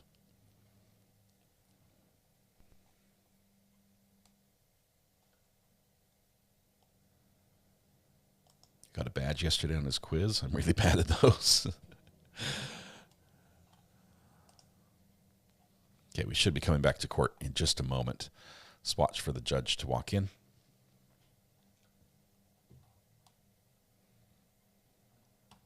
Legal phrase of the day, box fort.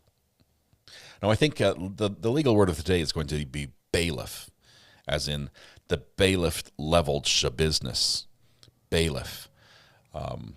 That's the word of the day. The bailiff is the law enforcement representative who is responsible for maintaining safety and security in the courtroom, and sometimes makes coffee and gets copies for the judge. Bailiff.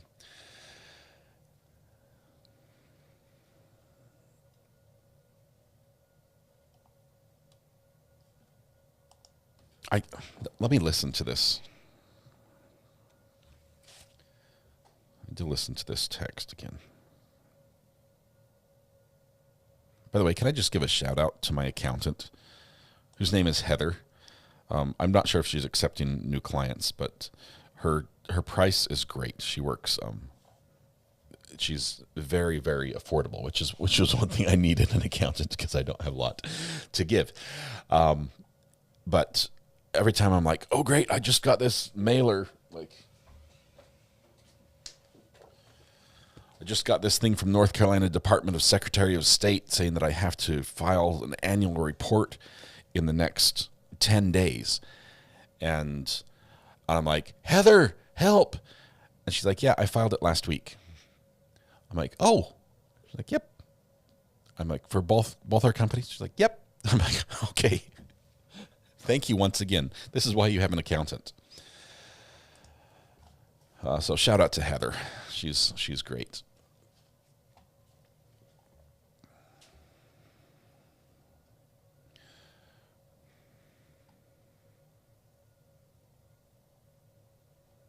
She shouted out 9 out of 10 defendants recommend watching Recovery Addict in the courtroom. Lindsay, let me check. Let me watch. Oh, first, I'm going to let you listen to the audio from Shabusiness. Ready? Assuming there's audio.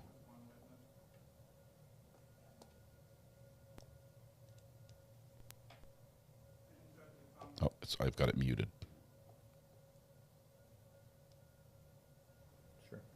And Judge, it sounds like just one witness. We're asking for a sequestration, but that may be a moot point.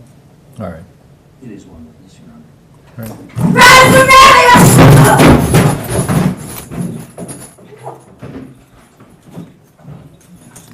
We're off the record.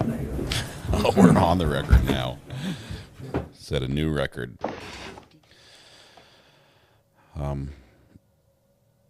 Razavaria is what I got out of that. Razavaria.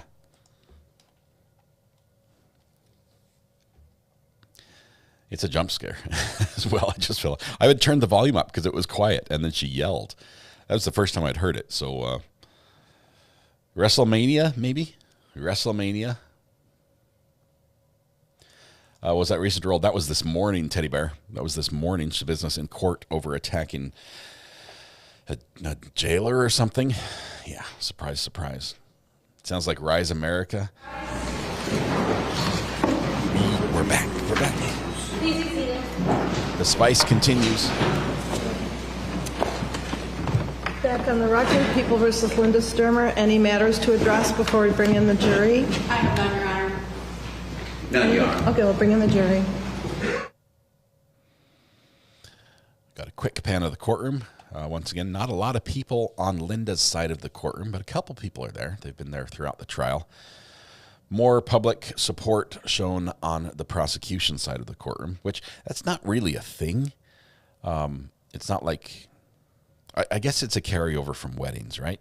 If you're here with the groom, you sit on the groom's side. If you're here with the aisle, if you sit here with the bride, you sit on the bride's side. I guess we do it in court. So I've walked into court and just sat on a side, not even realizing which side the lawyers were going to be on.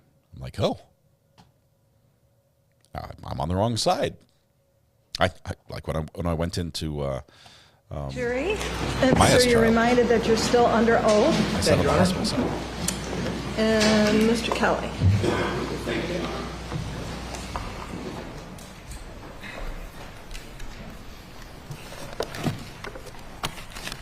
I like that view. Gargoyle view is what I call it.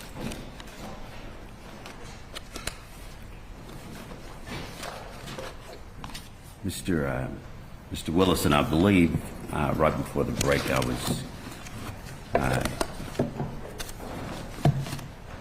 had asked if there were any other claims that you had verified or tried to inquire of Mr. or Mrs. Stermer in reference to FAR claims. She told me that they had a claim together before they were married, but I think after around the time they had their first child together, that they had a fire claim on a place they lived, that the claim was paid, but then later she mentioned that they had to go to court to get paid. Okay. Was that a claim in reference to the fire a house that they were living in?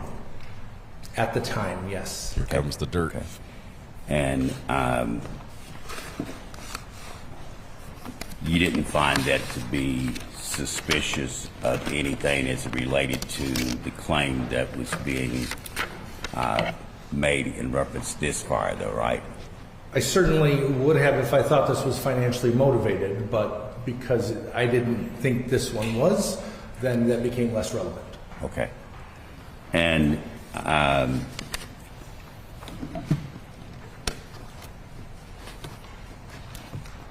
you stated that there was some issues of domestic violence. That's what she told me. Okay. She told you that? Yes. She used the word domestic violence? No, that's a okay, term of art. And that's what I want to make sure of. Yeah.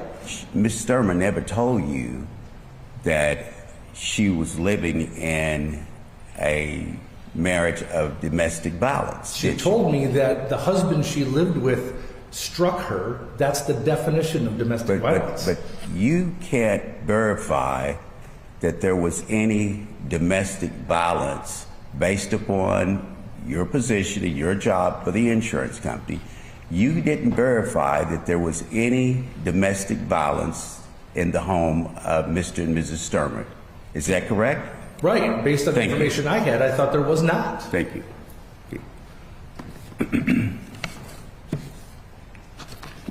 And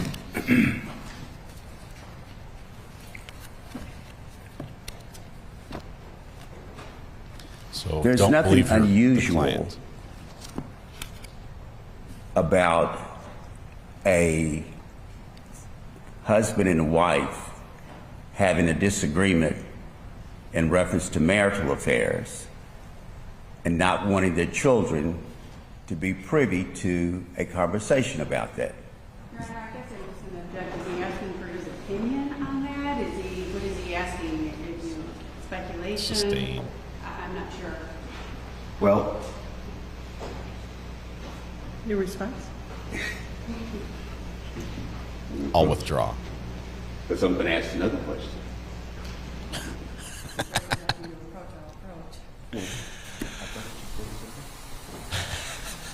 The judge is like, defense?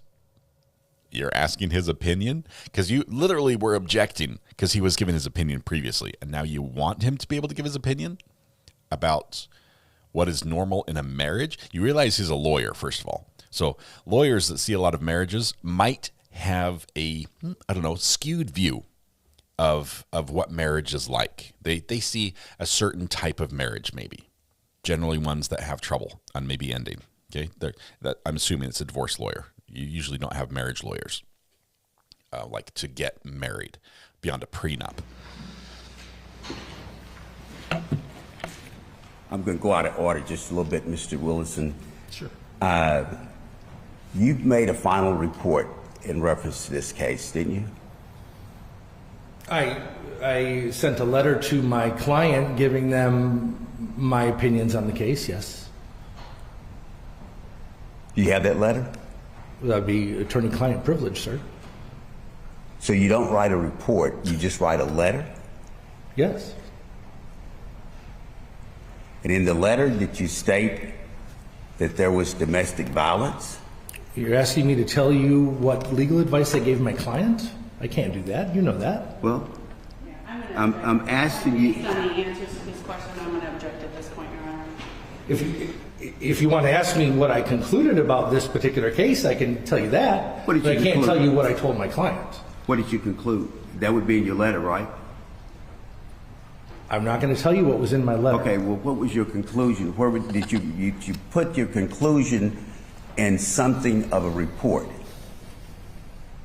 I'm not going to tell you what was in my correspondence to my client, but I can tell you I don't what want my conclusion was. I don't want your correspondence from your client. Both of you are talking at the same time. Now I've got an objection coming in. Conclusions infringe upon the ultimate issue that this jury is to decide. So I would object at this point. Well, are you testifying Let the judge from rule. your conclusion? Your Honor, I'd ask the court to Yeah, I'm gonna. questions asked. I'll sustain that objection. It's terrible when you have to object and ask the court to rule on your objection. Let me ask you this. You stated, because there was a statement that was made that I think is a very strong statement in reference to Ms. Stermer.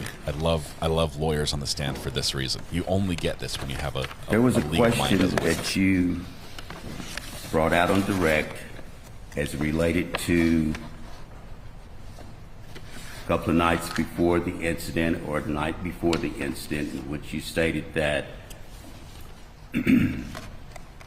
Stermer had a desire to be with his wife, and you stated that that he tried to rape her. Yes.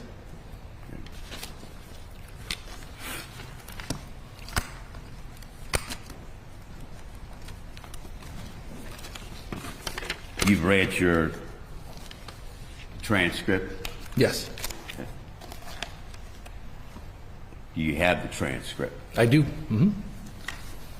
I'd like for you to refer to page 246 of the transcript.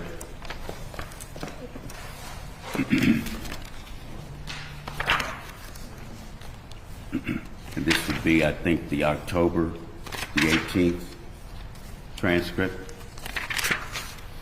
I'm at 246. 246? Yes.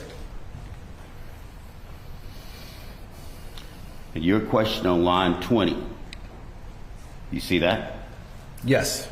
Your question, you described some pretty heavy fighting Saturday night, sounds like. That's your question, right? Yes. And the answer, I don't even recall that it was heavy fighting. That's Ms. Stermer, right? That's what she told me in October. But yes, that's her answer, right? Yes, in February she said he was screaming. But just let me finish this question first. Just don't ruin and my the next point. Stated that I know we argued some, right? That's what it says. Yes. Okay. Line 24. This is your question. Didn't he try to rape me? Yes. That's your question, right? Yes. Now, I obviously that was just counsel. If you just let me do this, we'll get to the next. I'm just addressing this last word. But me as probably a typo or I misspoke. Probably a typo, but I'm just relying on exactly what I got. Sure. Okay. Yep. And the answer: no, he didn't try to rape me. He wanted to have sex. Yes. He tried. I had my clothes on still.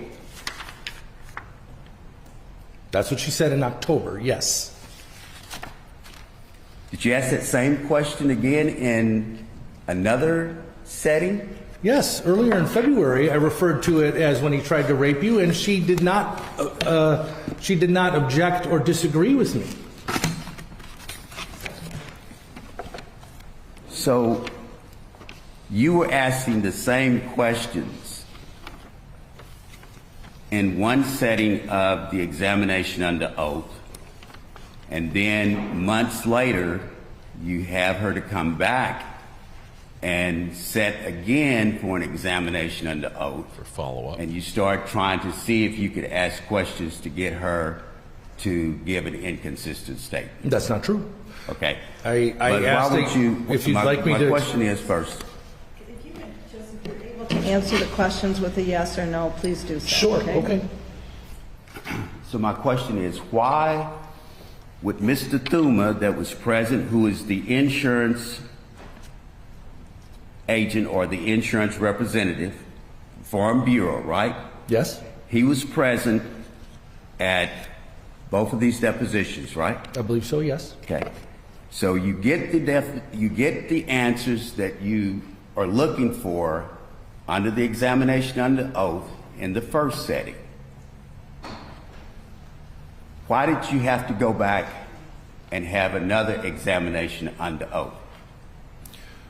Well, as I stated earlier in my testimony, we did questions about and surrounding the fire early on, and then we did a second examination under oath related to the claim and other financial information that we gathered during the course of the investigation. Well, how would sex have anything to do when you're talking about just the claims or the amount of the losses? How would that have anything to do with that? Well, I'd be happy to tell you. Well, I asked a premise question that said that you guys were doing some heavy fighting that night because her story was starting to morph. And she said, well, we weren't really fighting. And I said, didn't he try to rape you? That's how that came up. Okay, so you put the words in her mouth of didn't he try to rape you? And she said no.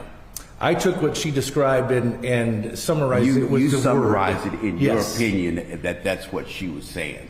That's what was going to happen. Yes, the story about when he was trying to pry her legs open and rip her pants off. You assumed that was rape. Yes. Sir, you need to really focus on just answering the question and not speaking over the attorney. Thank you, I will. Okay. He's like, but I am an attorney. I don't have that skill.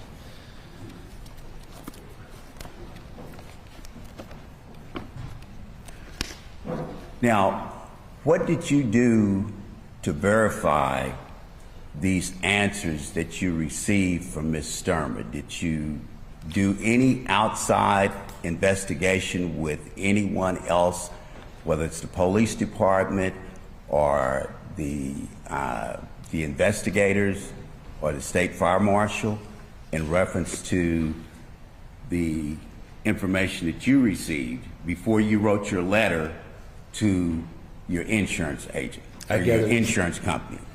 I gathered information from all kinds of sources, including the stuff that the police, whether it's state fire marshal or the county sheriff's department, were willing to give. The financial information, some stuff that we got from the insured, some stuff that we gathered on our own, things that the insurance company can access. So yeah, there was a number of things I looked at. Sure. So were you able to verify that in the beginning of this claim, the very first inception of information that the Farm Bureau received, that it was not by Ms. Stermer? I have no idea what you mean by that. Well, I got lost. Your file, were you able to find that Ms. Stermer was not the person that contacted the insurance company in reference to this loss? You mean the first contact? Yes, sir. Okay. I don't recall if there was some sister involved. I don't know if the sister told her to make the claim or the sister made the claim on behalf of Todd, and then Linda got drawn into it. There was something like that, but that wasn't a real big issue for me, so I didn't. But part of your examination under oath of the individual that you're examining is ultimately to determine whether or not this individual may have been making this claim because of some fraudulent basis. Correct. To see whether it was a financially motivated. And if a person was going to commit fraud on an insurance claim, wouldn't they be the person that would reach out to their insurance company and say, I have a loss? That calls for speculation. Well, you could ask him how often that happens or something like that, but the way the question's phrased right now is speculation. Typically, if you're doing it for money, then that's one of the first things you take care of. Right. Yeah. And Ms. Stermer did not make that call or contact anyone with Farm Bureau. Correct. Immediately after. Thank you. Okay.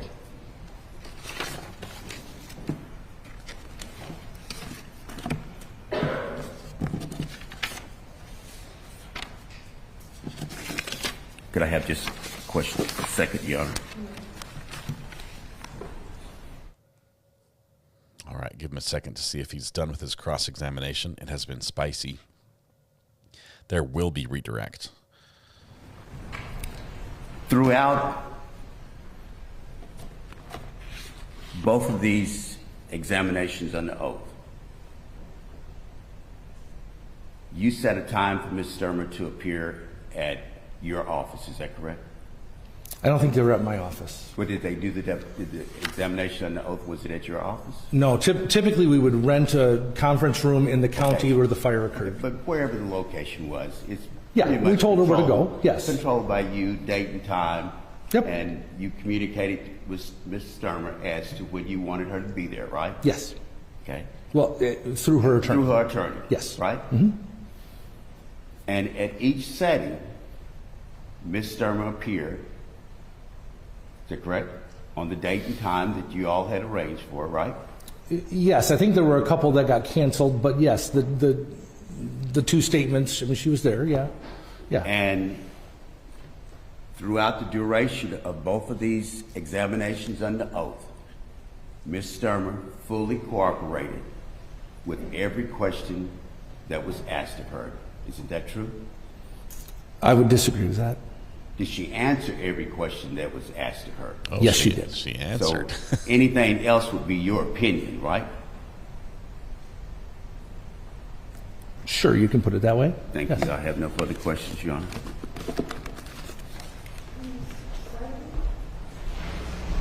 I just want to clear up one thing, Your Honor.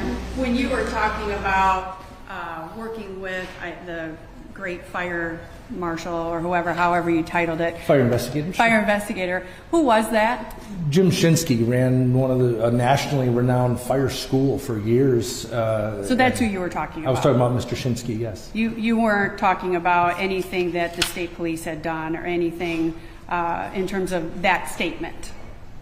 When I said one of the best fire investigators, I was referring to Mr. Shinsky. We did also get information from the state police. Okay, but that's not who you were talking about when you made that statement. Correct. I have no further questions, Your Honor. Thank you. Whoa.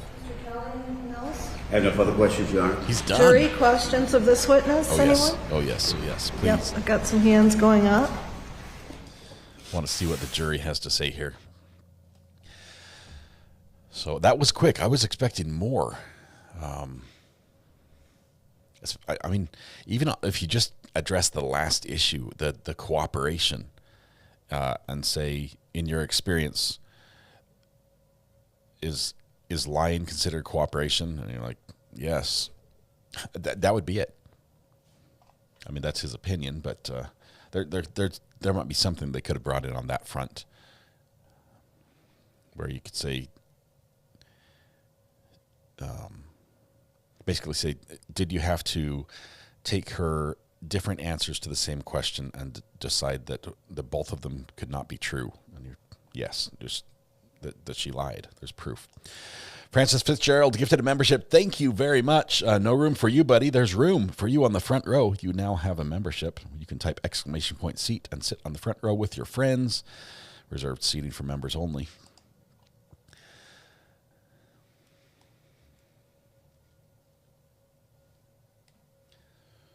Who's up next? I'm curious. Do we get one of the sons? Do we get the jailhouse snitch transcript?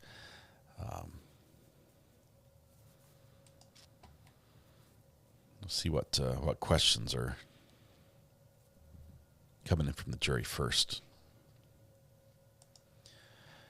We didn't get many witnesses yesterday. I think we only got 2, right?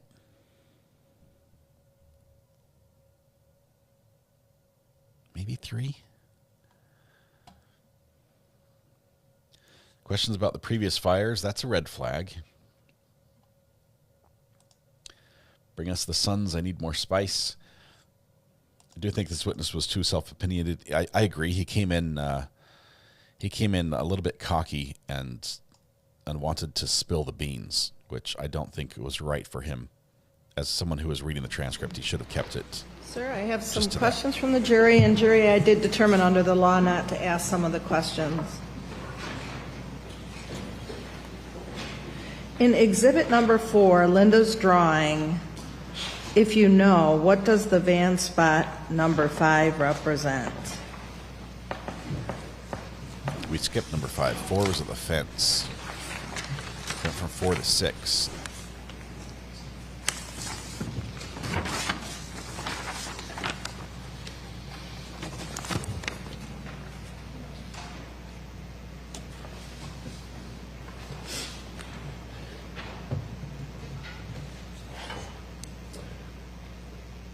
I believe she told me that when she got to position 5 is when she decided that she should go behind the house.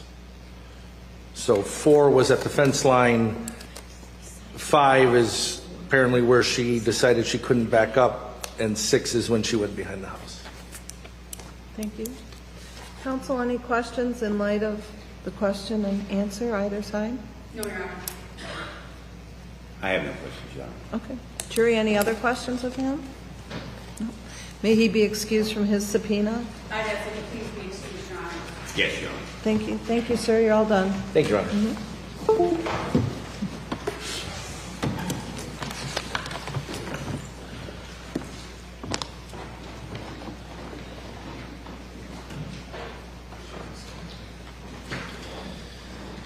Yeah, that drawing doesn't do her any favors. And the drawing was of the refrigerator. Thank you, Your Honor. People call Brad Stermer to the stand, please. Brad Stermer, we have a son. We have a son coming in. I think this is a son. Yep.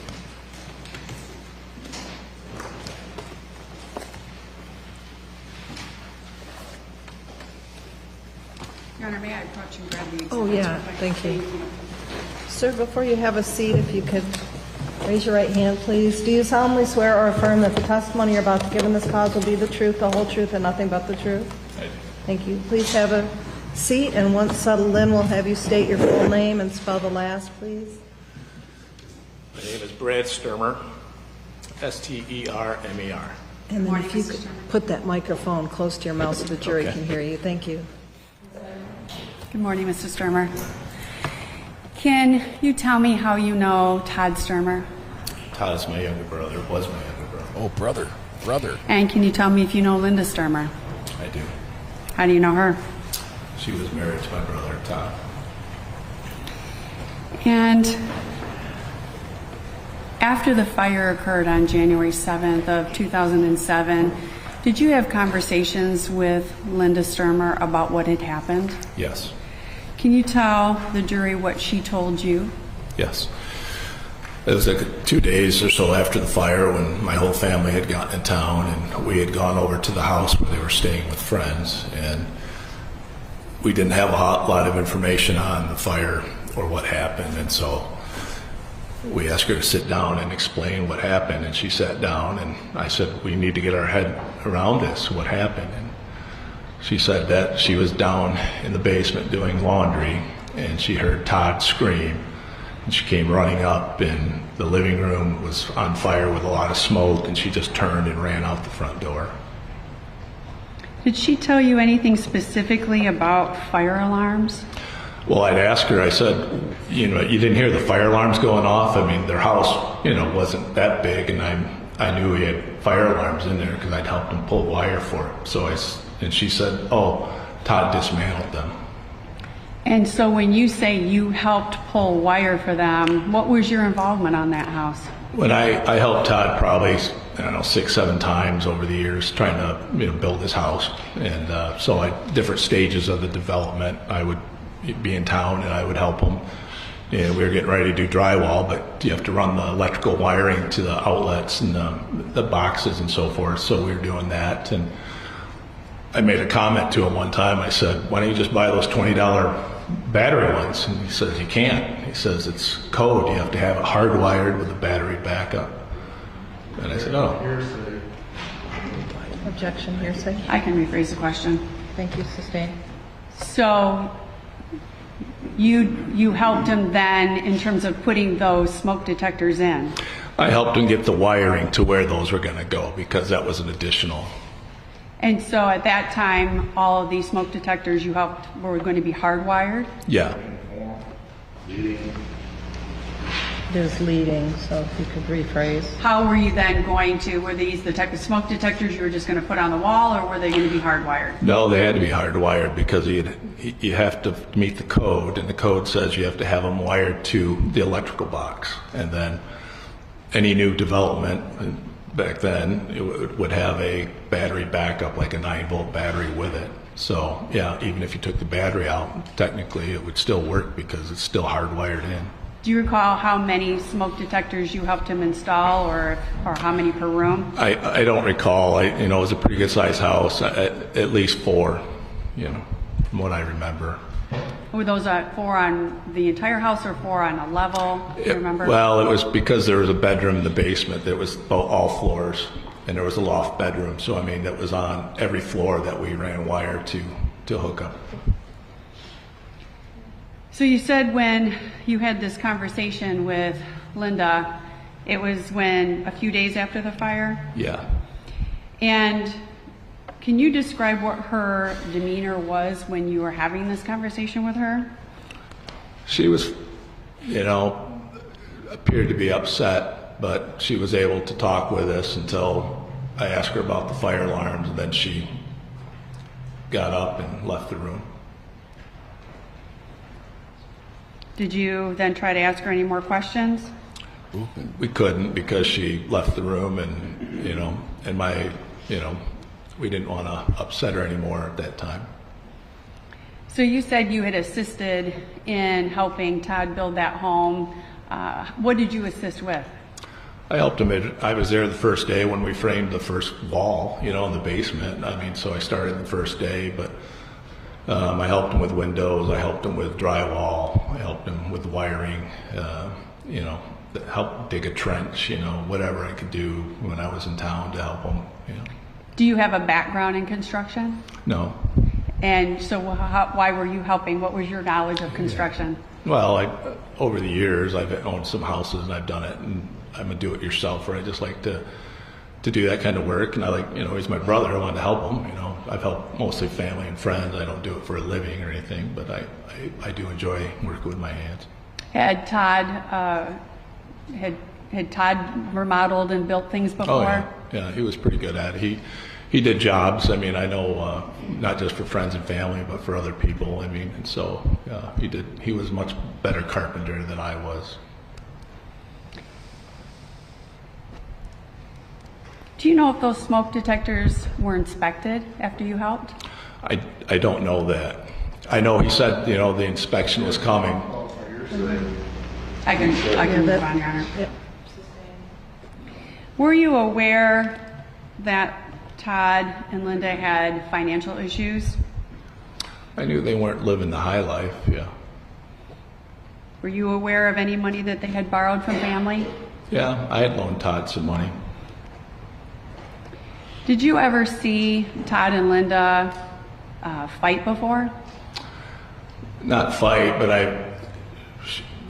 he would get, to the point where he was a little annoyed with her, like, Linda, we're busy here, we're working on the house, and she'd come in and start rattling off about something, and we're trying to put up a 10-foot sheet of drywall. It was, not convenient. So he didn't yell at her like, get out of here. He's just like, we're busy right now. So did you ever see him have any physical violence between them? No. Did Linda appear afraid of Todd? No. Were you involved, you talked about remodeling with Todd, were you involved in remodeling a house with Todd? I believe that was it your father? Yeah. Can you tell me about that house? Yeah, it was in our family. It was the little house, we call it the Little Yellow House. It was the next door to where we lived and grew up, and it was a rental. My dad always rented it, kept it rental, and so when my dad had a stroke and was still in rehab, Todd said, let's fix up the Little Yellow House and I'll move my family in there, and then I can keep an eye on Dad and help him out. And so we started, it was vacant, had been vacant for a while, so it was pretty rough shape. And so we started with roofing and drywall and so forth.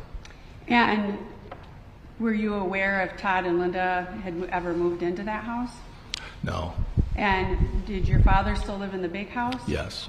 And did something happen with your father? Yeah, he passed away, and so we stopped the work for the most part. But I think Todd was thinking, we got this far, we're almost done. But he decided, he wanted to see if he could buy my dad's house from my sisters and I. Would that have been the little house or the big house? The big house, I'm sorry. So it would have been all of them. It would have been the whole. The entire property? Right, the property. And so did Todd and Linda move into the big house? Yes. And they were living in there? Yes. And at that time, were you then still working on the remodeling of the little house? No, I was not involved at that time. Okay.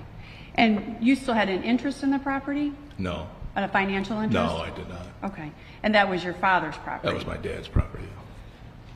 And do you recall how much work you guys did on that house? We did a lot of work, and then, and at that time I was just, not too far out of college, so I mean, we were, it wasn't like we were buying the best of the best, but yeah, the roofing and stuff, we were kind of putting our nickels together to do stuff, Did you have to do drywall and? Yeah.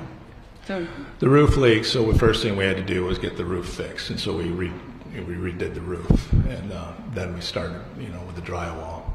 And so, how much did you have to tear out? Well, it was a mess. I mean, it had been vacant for a while, and so it was quite a bit. I mean, we didn't have a dumpster yet, but we had tarp, and we were throwing stuff out, and with the insulation and old drywall and stuff like that. And so you had to put in all new drywall? Yeah. All new flooring? Yeah, I didn't do any of the flooring, but I did help them with a lot of the drywall. And Todd and Linda were living in the big house at that time?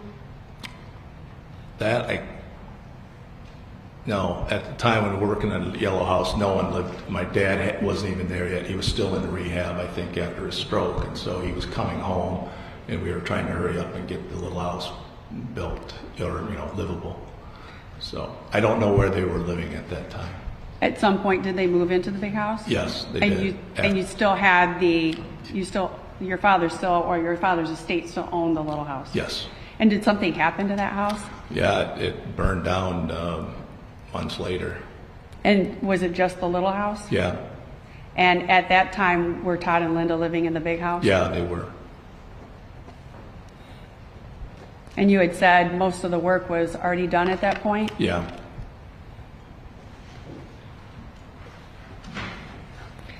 Was Todd a physically fit guy? Very, yeah, very athletic, and still played softball and did, he was basketball. He was still very much into sports and very much, active. He built, he worked for a living with his hands, so he was very physically fit. Have you had any other conversations with Linda then, other than just the few days after the fire? No.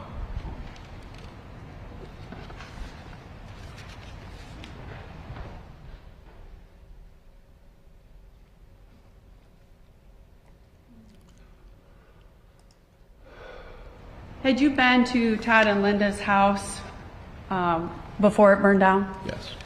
Several times? Oh, yeah. Were you there close to the time that it did burn? We were there at Christmas. We went over there for Christmas several weeks before.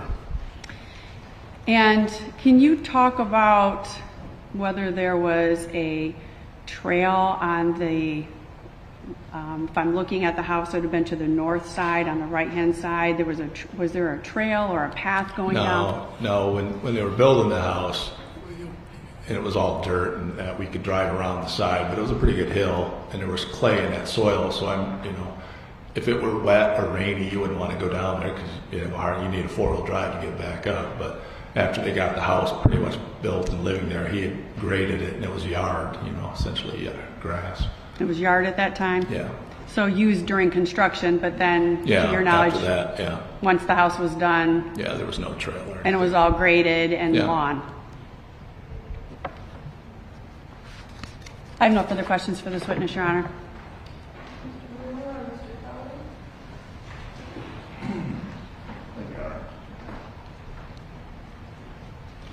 Good morning, Mr. Stermer. When you talked to Linda Stermer, this was within 48 hours of her losing her husband, correct? About that, yeah. You losing your brother?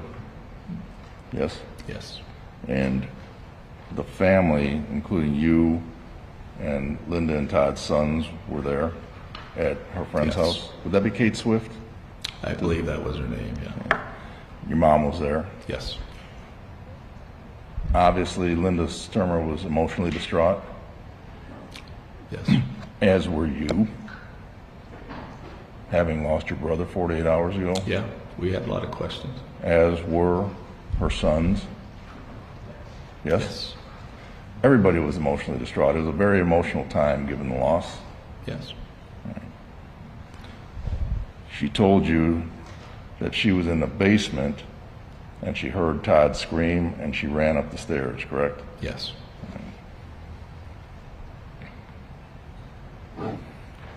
And after that, when she got emotionally distraught, she went somewhere into another room and no more conversations about the fire? Right.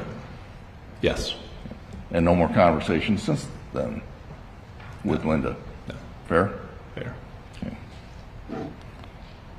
These smoke alarms, you said, let me make sure if I get this right, you would help Todd build the house. It took a lot of years, probably 7 or 8 years. I helped with different phases of the house, yeah.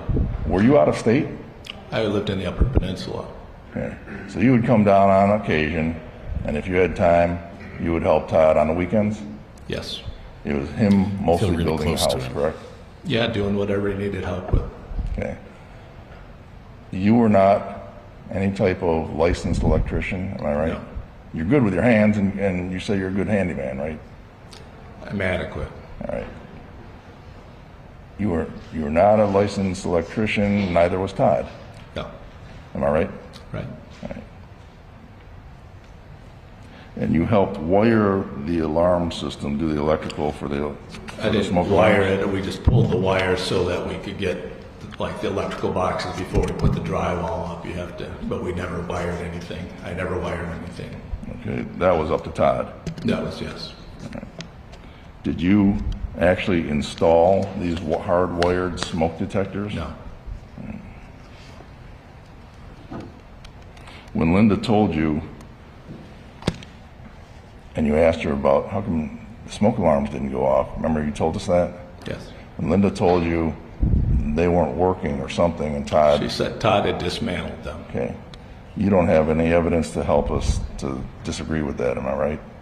Well, the people, my mom and sisters that were in the room would corroborate that. Understood. But you don't have any evidence that suggests that Todd did not disconnect the smoke alarms, am I right?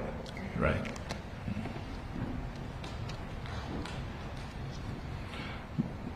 You and Todd were close as brothers? Yeah, we got along good. But he frustrated you in terms of his financial irresponsibility, didn't he? Not so much Todd, but Linda. Yeah. Okay, let's not go into that. Do you recall telling a police officer that Todd didn't like to work a 40-hour week? I don't recall that. He was not a traditional 9-to-5 guy. Okay. He didn't like to punch a time clock, right? Right. He didn't like to go to work every day where he had to get up and put in a full day's work, right? No. Am I right? No. I'm not right? You're not right. Okay, can I approach? Thank you. I'm going to show you, sir, a report based on an interview you did with a Van Buren County detective. I want you to read that orange highlighted paragraph. These are not the witness's words. He was a good carpenter. No, you read to yourself. Oh, I'm sorry. Roro, thank you very much for the super chat. Good morning. Thank you for my birthday shout out. Slept in but caught up here. Daughter is here.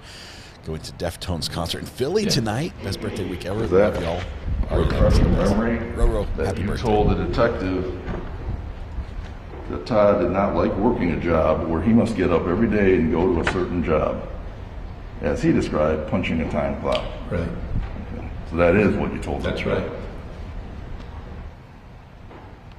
And he was, Todd, you had loaned him money, correct? Yes.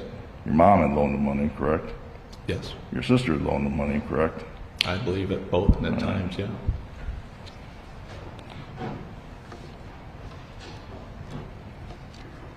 Did there come a time where you had a family vacation on a lake where, near Delton, Michigan, remember that? Yeah. Family got together? Yeah. You and Todd went out on a boat? Yeah. And you were having an argument? Yeah. And it was about financial irresponsibility of Todd? There was a lot of things that were being discussed at that time. Including his financial irresponsibility? We talked about that, yes.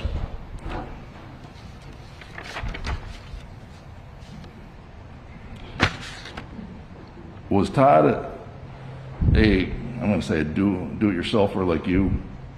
Yes. Did you have any understanding that he had some kind of professional electrical degree? No, I know he worked for an electrician at one time and an apprentice. He was never a journeyman to your knowledge? No, he was not a licensed electrician. And he was not a licensed mechanical guy? He was not. HVAC? No. But he was the one primarily putting up the house, correct? He pretty much designed and built the whole thing, yes. Then let's talk about how this house that used to be your father's, am I right? Yes. The yellow house, you said? Yes. Okay. How long did that construction take? I don't remember for sure, but once we decided that he was going to move in there with his family, we were under a timeline because my dad was in rehab from the stroke, and so he was going to be coming home. I don't recall how long, but it was a short time. Are we talking the remodeling took a month? Yeah, oh yeah. Did it involve electrical? I was not involved in any electrical. Would it be fair to say, were you up north at the time? I lived up north, yeah. No, I lived here in Kalamazoo at the time of the Little Yellow House. All right, we'll talk about the Little Yellow House. You lived in Kalamazoo But primarily Todd was responsible for the remodeling, would that be fair? Yeah, well, I was, yeah. Secondarily, you. You're right. Okay. And this house burned, you said, within months of the remodeling that Todd was primarily responsible for. Is that right? I don't remember exactly. It was in November, so I don't know when we stopped working on it. But my dad passed away, I believe, in July. So yeah. So within 5 or 6 months, fair? I guess, yes. And this house that Todd was primarily responsible for remodeling, do you know what the cause of the fire was? No. Did Todd ever tell you what the cause of the fire was? Yeah, he said. I guess I'd object, Your Honor. That's hearsay. Your Honor, it's not offered for the truth in the matter, sort of just whether he made the statement of what the cause was. Not offered for the truth of the cause. We don't know what the cause was, or if he knew the truth of the cause, just what his opinion was. I'm going to sustain the objection. Okay. But in any event, it was an accidental fire. Yeah. As far as you knew. Yeah. Based on his remodeling of the house. Yeah. Thank you. Just give me 1 second, Your Honor.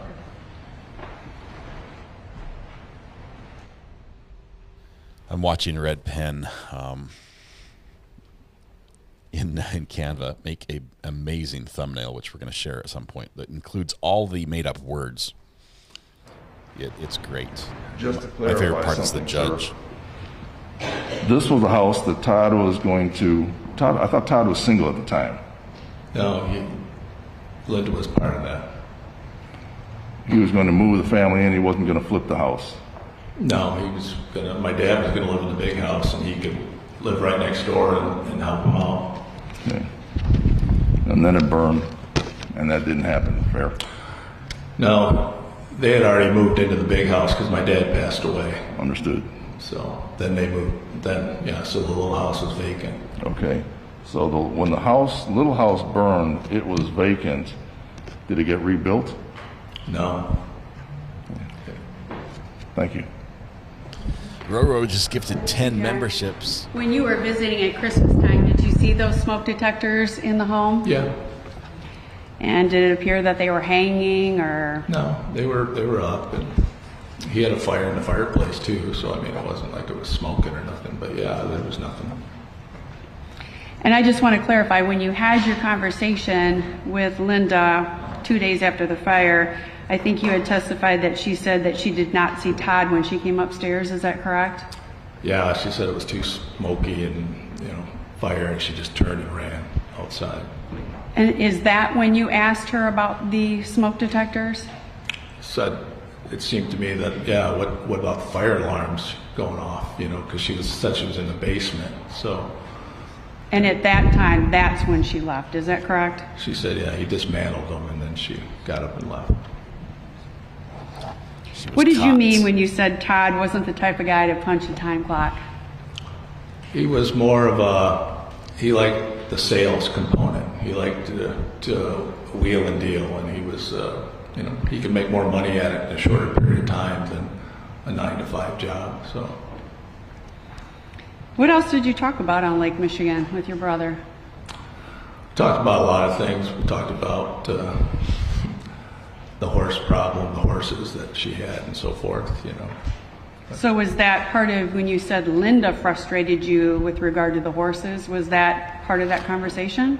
Well, yeah. I didn't see her really pulling her own weight to help the family kind of get together. I never saw her work on the house when I was down or anything like that. She was really never around when I came down to help. What was your frustration with the horses? I think they had like 30, horses, and That's a lot of horses are expensive, and most of them you couldn't ride. You couldn't ride the 30 horses? Yeah, these were horses she was gathering from all over the country. She'd go out to the Dakotas or wherever and drag these horses back. One's not in response to the question, and two, based on research. I think they're from the defendant's statements of where they're coming from, Your Honor.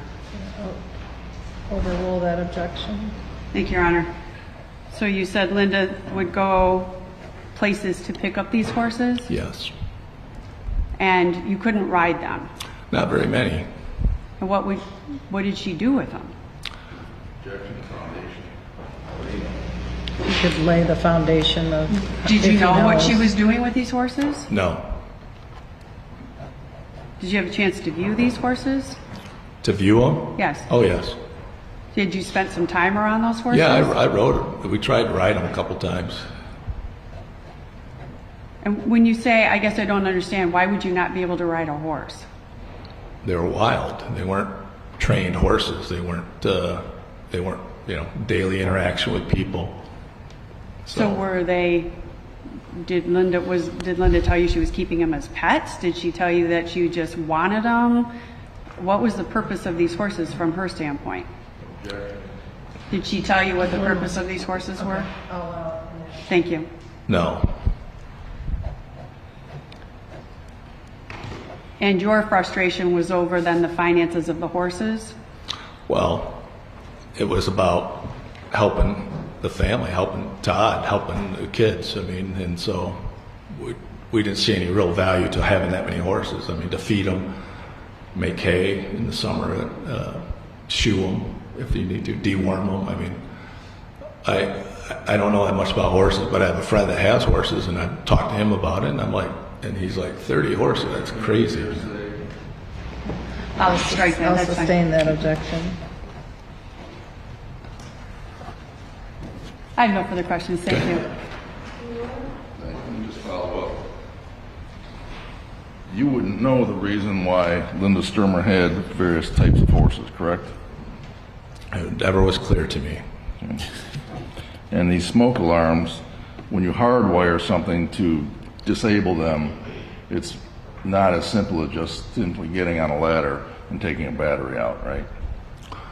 It would still be active if it's wired to the box. Right. Plus the power was cut. You have to do something more to disable it. Yes. Something that probably have to trip the breakers. Todd would know how to do. Sure. Okay. And you, when you were over at Christmas, you wouldn't even know if they were working or not, right? They weren't hanging down. No, they don't hang down. They're not attached to a wall. You wouldn't know if they were operative or not. Fair? Fair. Thank you. Anything else? No, Your Honor. Jury, do you have any questions of this witness? I see one. You have one? Okay. Another one's being written, it looks like.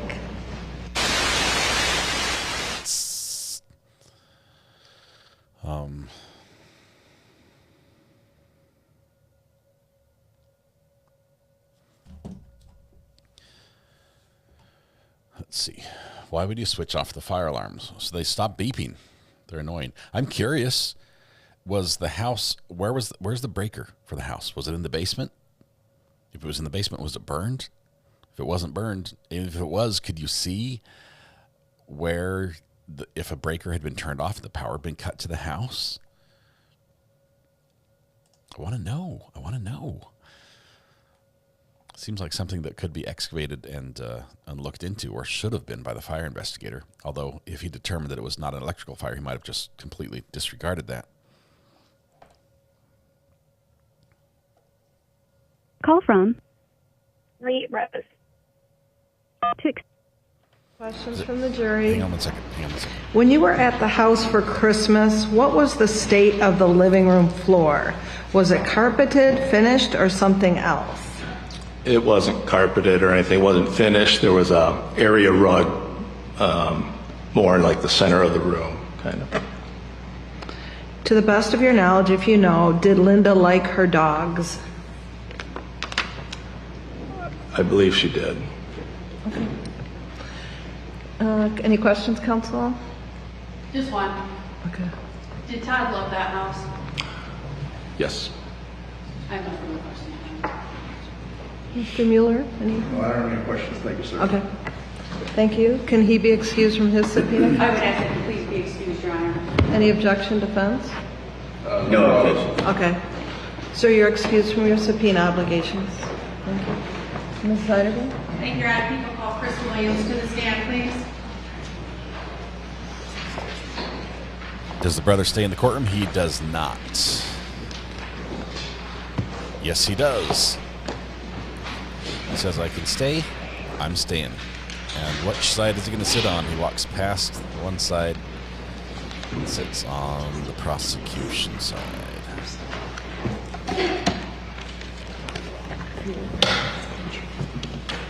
All right, Kaylee just called and said, do we have fire alarms like that? And she talked about disable them because they can all go off weird times. Get good fire alarms, guys. It's important. CO2 sensor, fire alarm.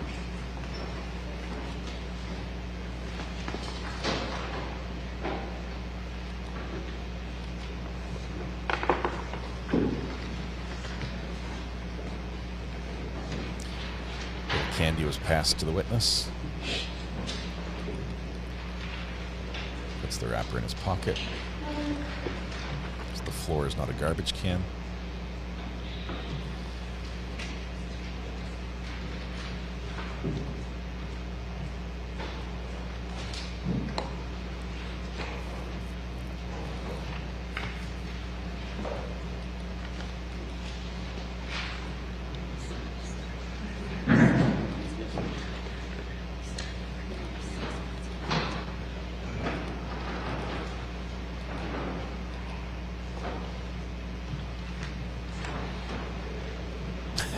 I like how he just strolls in.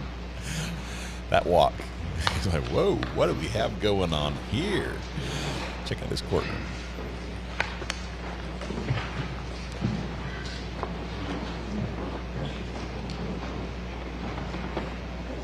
Good morning. Be careful with the step there. If you raise your right hand, I'll swear you in. Do you solemnly swear or affirm that the testimony you're about to give in this cause will be the truth, the whole truth, and nothing but the truth? I do. Thank you. Take your time and have a seat. And once you're settled in, we'll have you give us your full name and spell the last words. Chris Henry Williams, Williams. And then, Mr. Williams, if you can move that microphone closer to your mouth so the jury can hear you, I'd appreciate it. Thank you. Ms. Ayden. Thank you, Your Honor. Good morning, Mr. Williams. Good morning. Mr. Williams, where did you work in 2006? Kimberly. And at the time of your employment, did you have an opportunity to come in contact with Linda Stermer? Yes, I did. And how did you come in contact with her at work? Coworker. You were co-workers? And do you recall when she started there? No, I do not. And then do you know when you started there? Yeah, in 2003. In 2003. And can you tell me then what was your involvement with Ms. Stermer when she started working there? None. None? And at some point did that change? Yes. And could you tell the jury kind of what changed? Well, normally I was a truck driver, and excuse me, when I was not driving truck, I worked in the shop, and we just happened to work side by side one day. And what happened? Did you start a conversation? Yes, in general, just about small talk. And then how did that proceed? Well, she kind of was telling me her situation about marriage, and I'm going to stop you. You said she was talking about her situation with marriage? Yes. What was she saying? I can't exactly say, but it was on the line of her marriage wasn't working and she was getting a divorce. So she was telling you her marriage wasn't working and she was getting a divorce? Yes. So did you talk a lot that day? Not a lot. And then when would be the next time you'd start talking? Well, when I left, when we parted that day, we were kind of interested in each other, but I found out she was married, and I told her that if she's single, if I'm single and she got a divorce, maybe we could do something, and I left it at that. And then, did you hear from her after that? Yes, because a coworker gave her my phone number without my permission. A coworker gave your phone number to Ms. Stermer without your permission? Yes. Did he tell you he did? After the fact. Somebody call HR. And then what happened? She just started blowing up my phone. So she started blowing up your phone? And stalking me. And when you say she was stalking, what do you mean? Well, I got out of work one day and stopped at the grocery store, and she was there in the parking lot. At the grocery store? Yes. And did you talk to her at the grocery store? Briefly. Do you remember what you said in the grocery store? No, I do not. And when she would call, would you answer the phone? Yeah. Yeah. Did you have conversations? Yes. What kind of conversations were you having at that time? I can't really say, but it was kind of shocking. I was dumbfounded. Like, why are you calling me? You know, what is your purpose? Kind of conversation.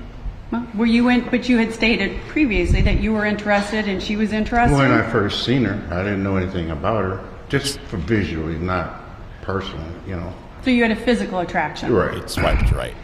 And so then, as you started talking, did you ever meet then outside of work? Yes. And then how long did that take? It went on a couple months before we did. Do you know what year that was? 06. 06. And so after you had been talking for a while, after you'd seen her at work, can you tell me then what activities you guys started doing together? Well, joyriding, going to museums, just normal stuff that... Never heard it called that. People do when they first encounter each other. So it was dates? Kind of, sort of. You took her to museums, right? Yes. Where were those museums at? I think in Grand Rapids. Did you go to dinner? I can't, no. Take her to lunch? No, not really. No? You guys just went places together and joyriding? Yeah. It was kind of awkward because I wasn't comfortable. Why were you not comfortable? I'm not into married women. But yet you were still interested, right? No, not really. She was just popping up. She was just there. And you went on dates with her? Yeah. Did she make you a pineapple upside down cake? At some point, did your relationship turn physical? Yes. And when did that start turning physical? I say maybe into... Well, she stalked me for a couple of months. I say maybe about a month and a half. It was kind of weird. About a month and a half into spending time together? Yeah. How often were you spending time together? I can't really say because we worked together and she would show up after work. So I say maybe a couple times a week or something like that. And would that be a couple of times you'd see her outside of work? Yes. And then you'd see each other probably almost every day at work? At work. Okay. And when you would see each other after work, did you continue to talk about her marriage? No, not on the regular. It was kind of weird. There wasn't much of conversation. Well, actually, it was all over the place. So you didn't really talk too much about her marriage at that time? No. Did she ever tell you she had left him or got divorced? No. So was she still with him? Did you know? Yes, she was still with him. And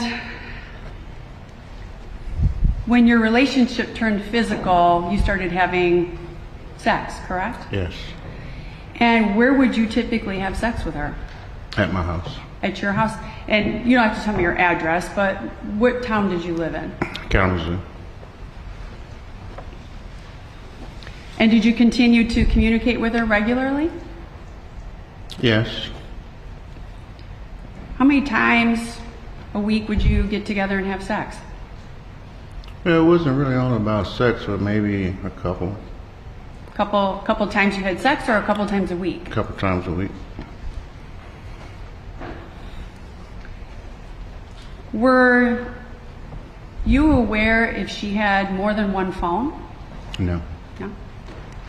You just had one phone number that you talked to her on? Well, yes.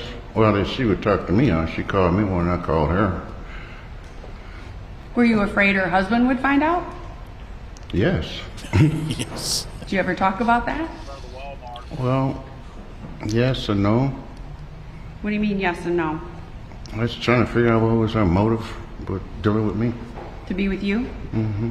What was her motive? I mean, why would you want to be with someone and you're married? Did she ever tell you why she wanted to be with you? No. But she still We kept didn't talk calling, about right? that. She kept showing up. She kept coming to your house. Yes.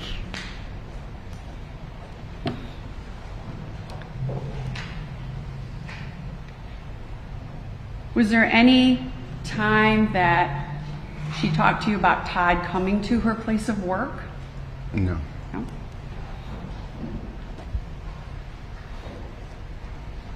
So you were never informed of him showing up at work unexpectedly? No. Need to know what he saved her Did she name as. still, Where's she his talked phone? to you about having plans of leaving him? Yes. So at that time, did you still think she was thinking she was going to leave him? Yes. How long were you guys together before the fire? Well, we wasn't really together, but we was dealing with each other probably six months. About 6 months before the fire? Yes. And at some point, did you become aware of what had happened with the fire? I was watching the news on the Sunday. So she didn't tell you about it? You saw it on the news? Yes. And then did you ask her about it? Yes, I did. And what did she say? She told me briefly how it started. What'd she say? She said she was in the downstairs laundry room doing laundry, and they was arguing back and forth, and she heard a change in the tone of her voice and his voice, and she ran upstairs to go see about him, and then upstairs was engulfed in flames. So she left and got in the van to go get help. Did she tell you anything else? Nope. Did she tell you if Todd made it out of the house? Nope. Thank you. How long did you continue to have a relationship with Ms. Stermer after that fire occurred? I do believe it ended before Christmas. So if this fire happened in January 7th of 07, are you talking about the Christmas after? No, I'm sorry. It was up until the Friday before the fire, I remember. Your relationship ended the Friday before No, the fire? it didn't end. She was at my house the Friday before the fire. So she was at your house that Friday? Yes. How long then did you continue to spend time together after the fire? Maybe a month or so. At some point the relationship ended? Yes. Did you end it? Her lawyer. Oh, sorry, I'm going to stop you there. So was it more of a mutual ending? No, it was more or less her lawyer told us we should not be seeing each other. Or she shouldn't be seeing me. That's what she told you? Yes. Okay. And was there, when you were looking back at the days prior to the fire and your time spent with Ms. Stermer, was there anything that she told you about any sort of arguments that happened between her and her husband? No. Was there any conversation about a truck? It was a conversation about a Blazer thing or something. Okay. I've never seen any vehicle that they owned or had other than the black Blazer and the van. Did she ever talk to you about a vehicle that Todd sold? It was a vehicle that he traded in on the van. And then did she tell you how she felt about him trading that in? She was upset. And when was this in relation to the fire? I can't remember when she told me, but that Friday she left my house, she was pretty upset. She was upset? Mm-hmm. And what, she was upset about this truck? I'm not sure what it was, but it wasn't a normal visit like it normally would be. What made it not like a normal visit? She was upset. Well, we didn't. And when you say she was upset, what was she doing? Well, I guess it was about the van, the truck that he traded in without her permission. Was she angry? Yes. Was that a different emotion that you had seen from her? I'd never seen that side of her before. You never saw that side of her before? Never. So the Friday before the fire, you saw a different side of her? Yes. And you would describe it as? Angry, upset. however. B Crumbs. Thank you once again. Gifted So, 5 memberships. through this time frame of 6 to 8 months, you had seen Linda Stermer without any clothes on, correct? Yes. Did you ever see any marks or anything on her? Any bruises or No. black eyes, cuts? No. Nothing. No.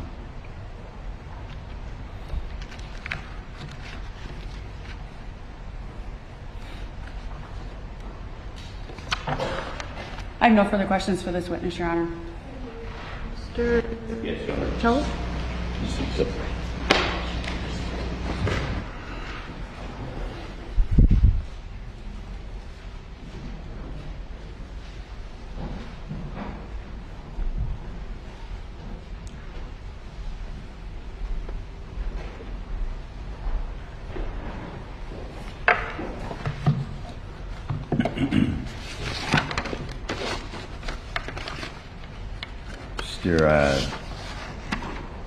Williams, you stated that you were employed at, or are you still employed at ChemLink? Is that the name of the company? No, I'm not. Okay. But in reference to the matter that you testified on direct, you were employed at ChemLink? Yes. And where is ChemLink located at? At the time, it was in Schoolcraft. Beg your pardon? At the time, it was in Schoolcraft, Michigan. And how long had you been employed there? Since 2003. Okay. And you stated you was a truck driver, right? Yes, the local. And what shift did you work? Day shift. Day shift? Yes. Is that considered the first shift? Yes. Shift work as well. You recall the time when Miss Stermer began working there? When she started working there, we was in Kalamazoo. Was where? The company was small, and we had 2 or 3 different buildings. We stored the raw material in one building, and we made it in another, and I transported to shipping. My job was to transport materials back and forth. So Miss Stermer didn't work at the same location where you was a truck driver at, is that right? Yes, she did.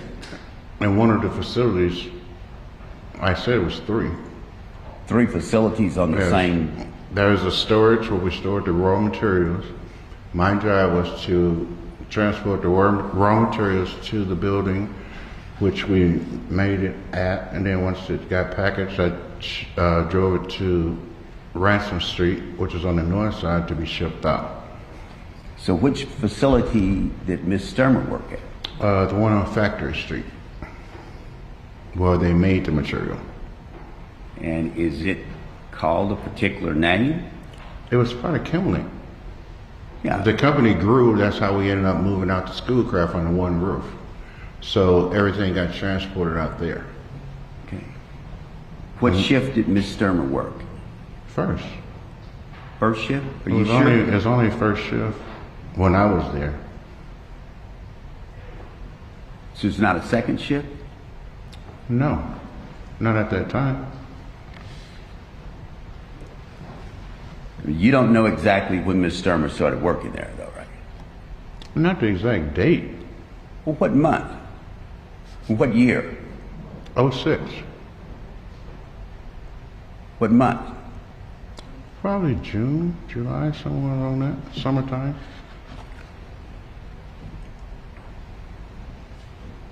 Summertime and the living's easy.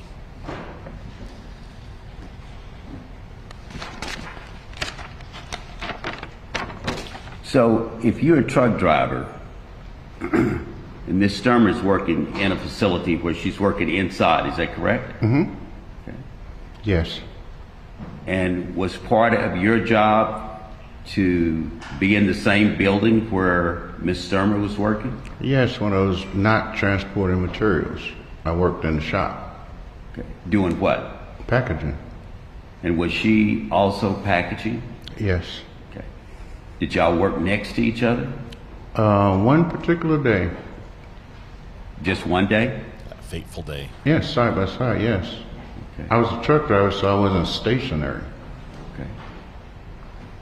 And so after this one particular day,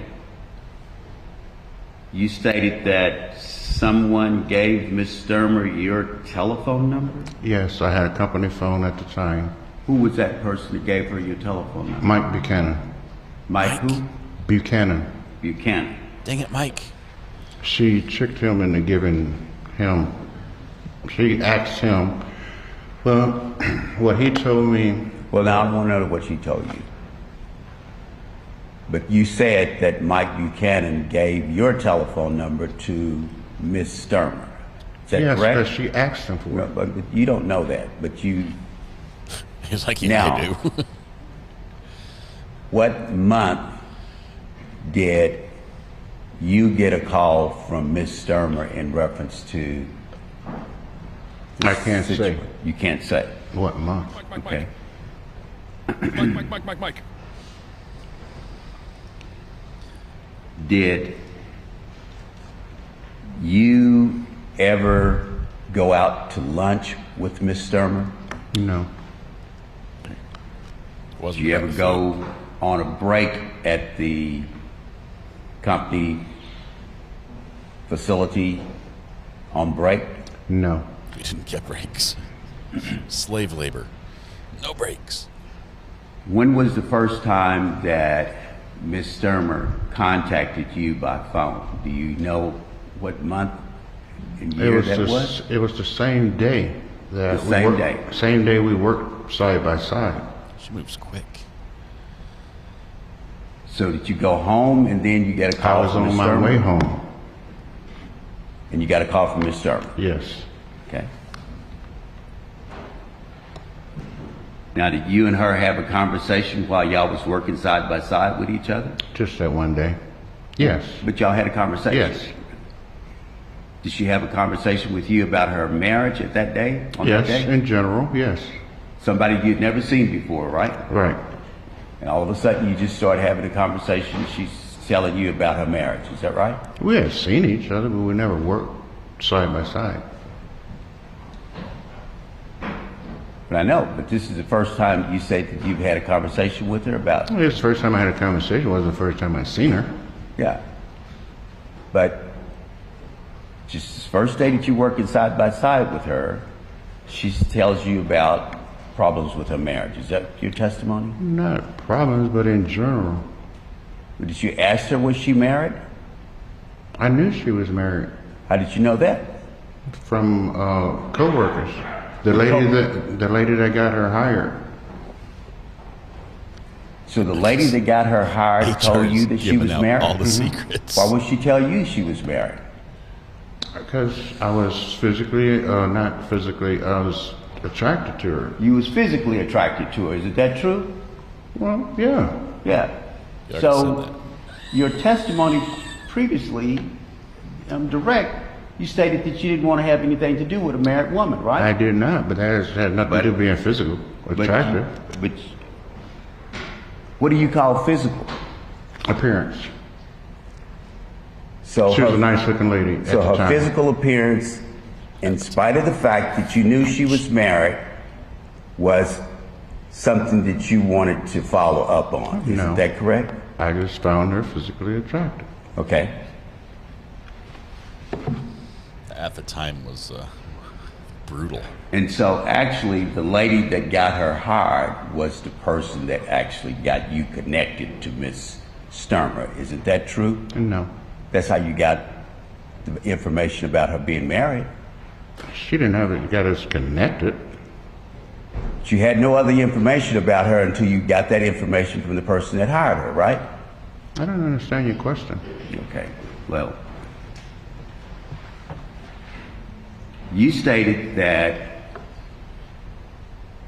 you knew that she was married because of the lady that got her hired. Right. Once I found it out, I was no longer interested. Oh. After you found out that she was married, you wasn't interested? No. But you were still physically attracted? Yes. Okay, thank you. Now,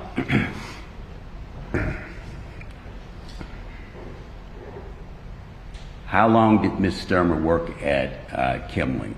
I don't know. You don't know that? No. HR didn't tell me that. Were you still working there?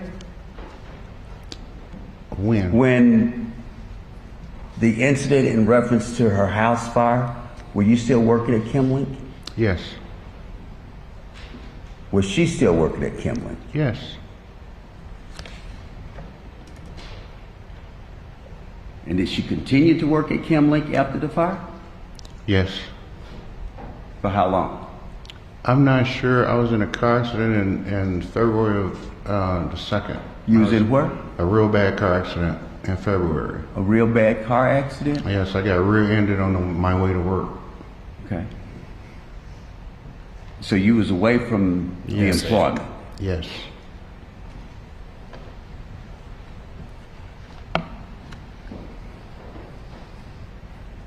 Well, would you consider this contacts that you had with Miss Stermer? Would you call it an affair? Yes. Okay. And how long did you say that the affair lasted? About 6 months. 6 months. Can you give me the date range? From June to... June of what year? 06 until November. After January. That's a little more, but it didn't start for a month and a half. Sloth Tilika, thank you for the super sticker. Hey, chat, dial it back a little bit. Let's Until let the testimony January? unfold. Yes.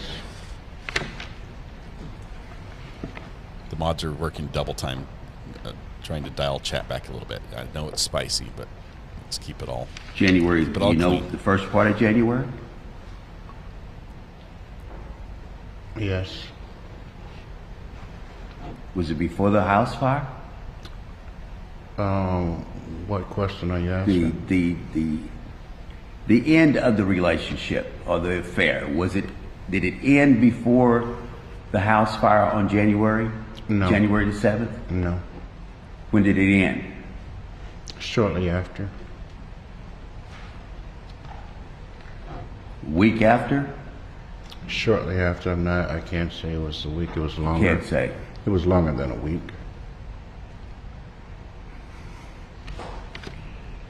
Did you ask Ms. Stermer any details about the house fire? Yes, I did. Did you get any details? Yes, I did. What was the details you got? She said that she was downstairs doing laundry, and they was arguing back and forth, and she heard a change in the tone of his voice, and she ran up to see what was going on with him, and upstairs was engulfed in flames. And that was all? That was all. Okay.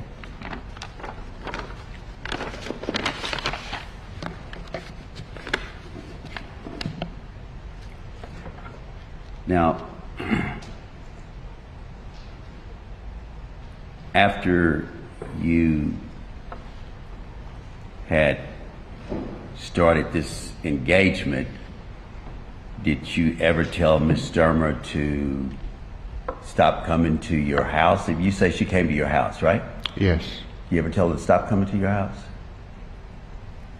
No, I did not. Okay. And you never told us to stop calling you, right? No, I did not. Okay. And all at the same time, you knew that you were having some relationship with a married woman, right? Yes. Okay. Have you ever been married? Yes. How many times? Once. When were you divorced? Yeah, I'm going to object the relevance on that. The relevance, Mr. Mueller? Well, Judge, he made the statement about marital respect, and I don't think he did. Those are facts, not an evidence. I'll sustain the objection on relevance, Greg. Did you ever Linda's writing on the big go notepad. any place with Miss Stermer overnight? No. You ever travel any place with Miss Stermer? Not overnight. Did you ever travel any place with Miss Yes. Stermer? Where? To Grand Rapids, to the museums. Just to walk through the museums? Mm-hmm. Yes. Is that a yes? Yes. How many times do you go to the museums in Grand Rapids? Maybe once. Any place else? Not really, just joyriding. Joyride. Okay. How often did you go joyriding? And not often. In your car or her car? My car.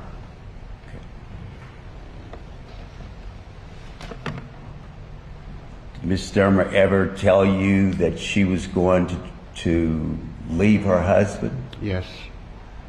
When did she tell you that? Well, it wasn't working out. She was trying to leave. She wanted a divorce. Or they was getting a divorce. But she didn't tell you any location as where she was leaving and going to, though, right? No. Okay. She never asked if she come live with you either, did she? No. Okay.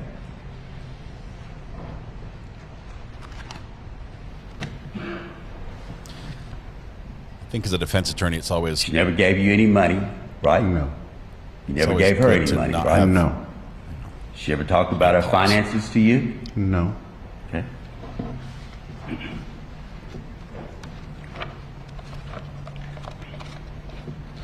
When were you first contacted by law enforcement in reference to this matter? About 2.5 years after the incident. 2.5 years after. Mm-hmm.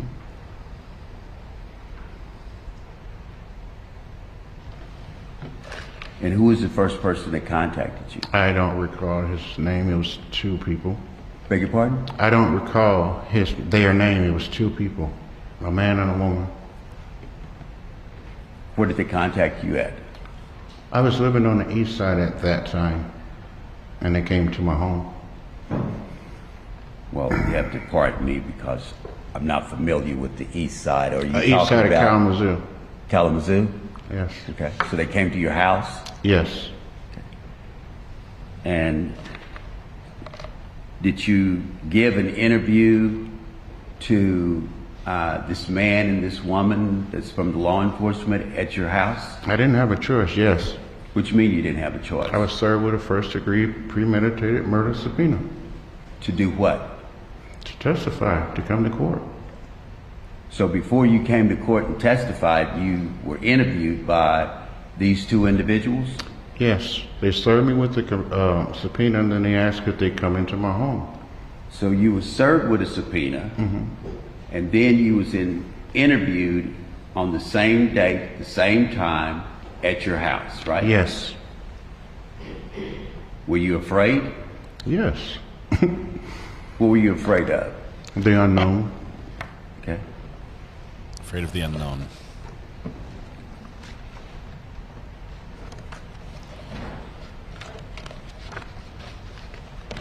Did you know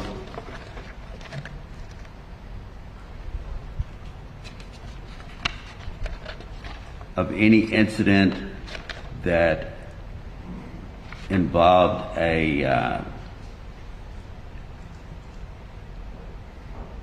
physical assault that occurred at Kim Link involving Ms. Stermer? I don't think I was there. I was injured from a car accident, so I don't think I was there.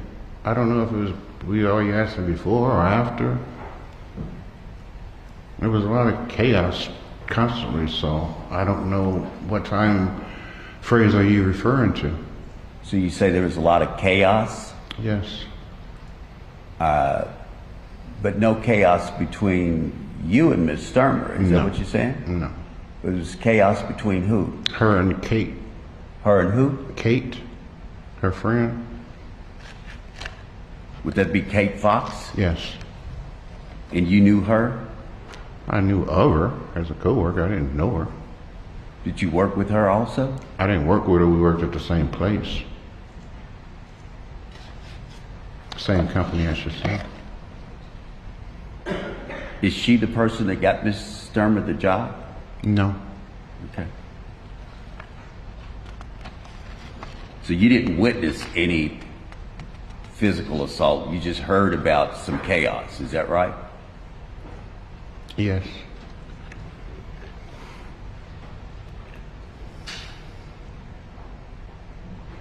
Were you provided any type of statements that anyone else had made in reference to Ms. Stermer when you were interviewed by the officers at your home? It wasn't that type of interview. What kind of interview was it? It was about phone calls. Okay. And that's all? Pretty much.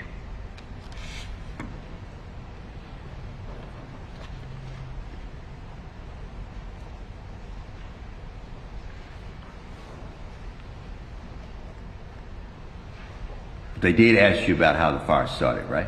No. They didn't ask you if she told you about the fire? No.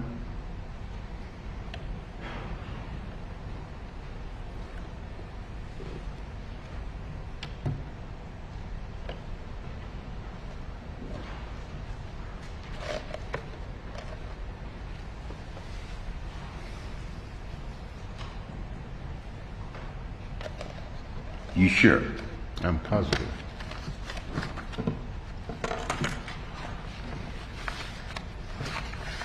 Have you seen any of the interview that you gave to those officers that day?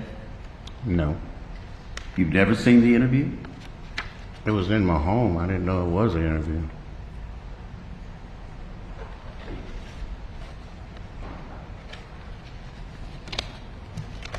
So prior to your testimony in any previous court hearings, you didn't have an opportunity to see the interview that you gave? I don't understand your question, sir. Are you asking me, was I in court before on this case? Have you been in court before this case? Yes. May I approach you?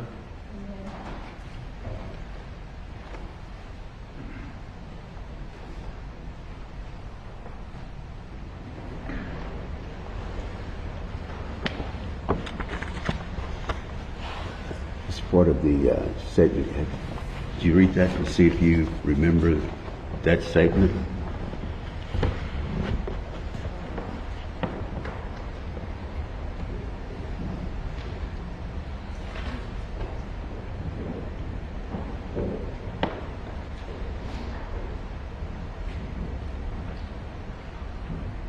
It's pretty much what I've already said. No. I didn't ask you this.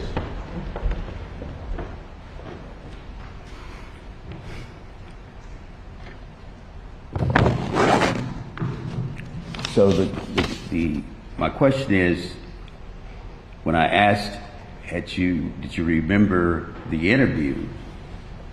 And the investigating officer asked Chris Williams if he had asked Linda how the fire had started, to which he stated that he had asked her if she had killed Todd Stermer. I do not remember that. You don't remember that? Not those questions, no. And to which he stated she had almost immediately become emotional. Your Honor, I guess I'm going to object at this point. He doesn't remember, so if... That's why I gave him this. He needs to ask if it refreshed his memory and then ask those questions. I would give it back to him. Sir, see if a review of it again will refresh your memory. Are you talking about the interview at my home? I'm confused. I don't know if they interviewed you someplace else or not.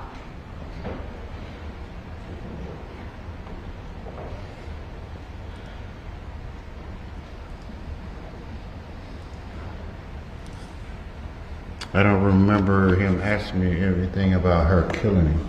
You don't remember him asking you that? Her killing him, right. Thank you. So it did not refresh his recollection.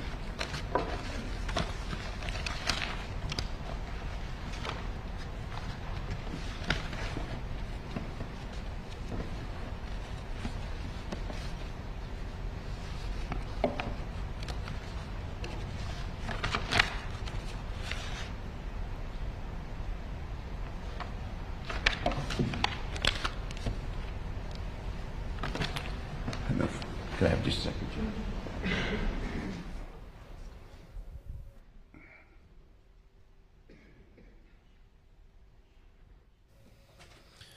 All right, I was trying to say when they were talking, it's as a defense attorney, it's always good to have your client not appear to be the worst person in the room.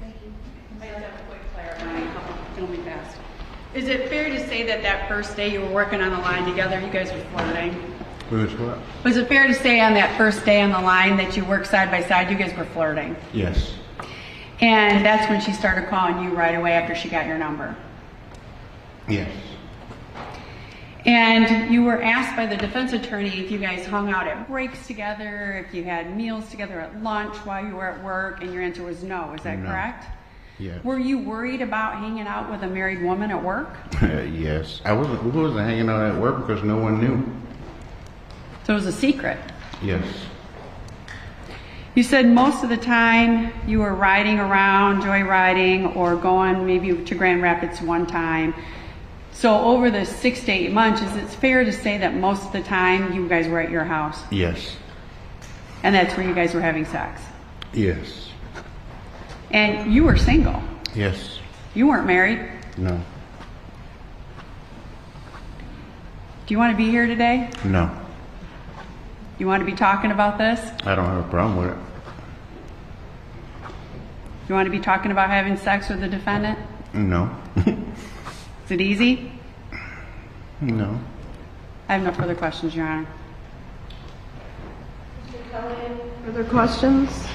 I have no further questions, Your Honor. Okay. Jury, any questions of him? I've got one, I think. Yes. Let's see what happens with this question. I think it was a good witness. Here's the problem. This witness telling the truth, saying they were having an affair, means she lied to the investigator. This is just one more way that we can know that she lied about the story. And if she lied about that, what else did she lie about? It proves she lied. That was the whole purpose of this. And of course, the affair wasn't an affair. It was a fling. He called it an affair. Said definitely. I have some questions from the jury, sir. Were you ever at the Todd Stermer residence or property, and if so, when? Was I ever? Oh, yes, long after the fire. After the fire? Yes. Okay. How many interviews did you have with law enforcement? One, when they came to my home that day. Okay, thank you. Counsel, any questions in light of the questions and answers? How long after the fire? I don't have any questions, Your Honor. Thank you. Mr. Kelly?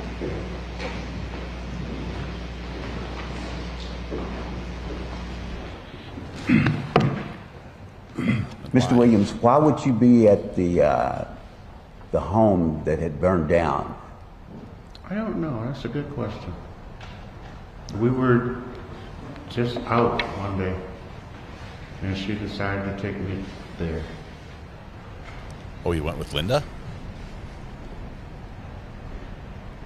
She decided to take you to the location. There was no house. It was just concrete. Everything was clear. It was long after. How long after? I don't know, sir. Well, you stated that this relationship ended sometime after the February. First 2 weeks of January, in January.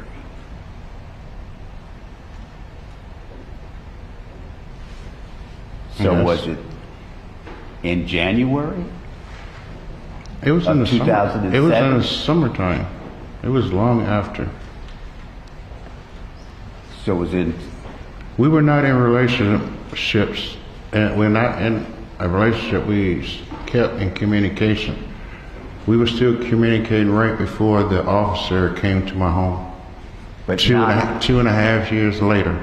But not in any type of physical relationship, right? No. It was all over. And did you ever call just to check on her to see how she was doing from the loss of her husband in the fire? No.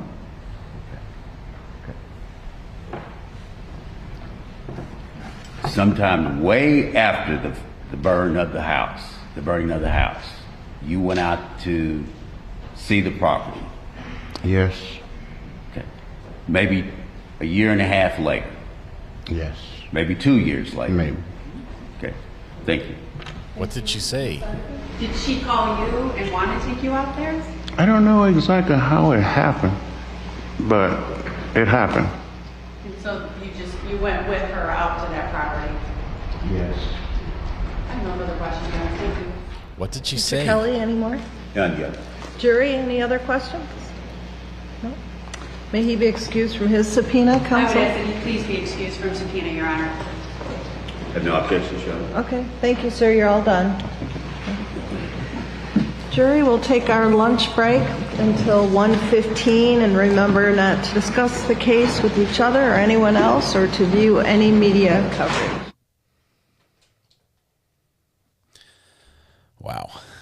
Wow. This is getting quite interesting. I told you it was going to get spicier towards the end of the trial. The people they're bringing in are like the what is it? Cinch pin? Is that the lynch pin? What's the correct word? I don't want to make up a new word. No new made up words. I'm disappointed. We'll show the new made up word. Here's what we'll do. Let me download this. Share, download, compressed file, page 1 only. So the jurors have left. Any matters to address in the break? No, Your Honor. No, Your Honor. Okay, thank you. What time are we back at? 1:15. 1:15, thank you, Your Honor. We're going to be back at 1. So they're going to go to lunch right here, and we're going to sit tight for just a minute. I will share the new picture. The thumbnail that Red Pen has been working on. Oh, we only get a short lunch, only 40 minutes. Just building the portal right now. If you guys can hang tight, we'll portal over to it. It's going to be a short one, so you don't want to get lost on this one. Edit, customization, change the thumbnail to be... You guys are going to want to see this. You're going to want to see the thumbnail. There we go. Boom. There we go. Okay. So our portal will take you over where you will see the new thumbnail. So make sure you make the jump here, and we're going to continue this this later, but not much later, half an hour later. Mrs. R.A. forgot her purse, so she did not get anything at the store. She came back. She's now at the store. I'm going to scrounge around in the kitchen for something to eat. It'll work. It's going to be great. Spicy day. Sorry, still building the portal. There we go. Portal's built. All right, no new words, but we'll show you all the words we have so far. Confession, I'm missing one. I have 30 on the counter and only 29 on my list. So when you guys look at the new thumbnail, do try to figure out which one I'm missing. Help me understand which one it is. We'll get that rectified, and Red Pen, I'm sure, will fix it for us. Tonight, when you go home, please hug the people you love. Smile at someone, make their day just a little bit better. And please stay safe till we go live again in about a little over half an hour. There we go. Now we're ready with part 2 of day 6 in the Linda Stermer trial up in Michigan. So it's getting really good. We're getting close to the end of the case for the state. They're bringing in their heavy hitters. You don't want to miss a minute. The spice is real. You guys have a great lunch. We'll see you.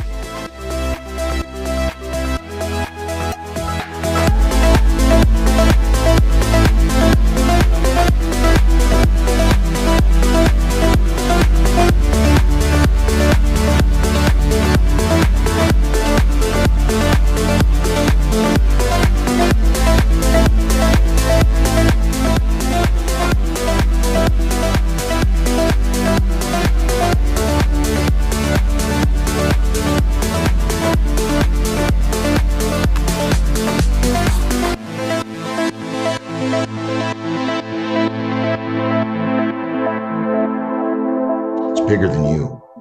It's bigger than me. It's bigger than all of us.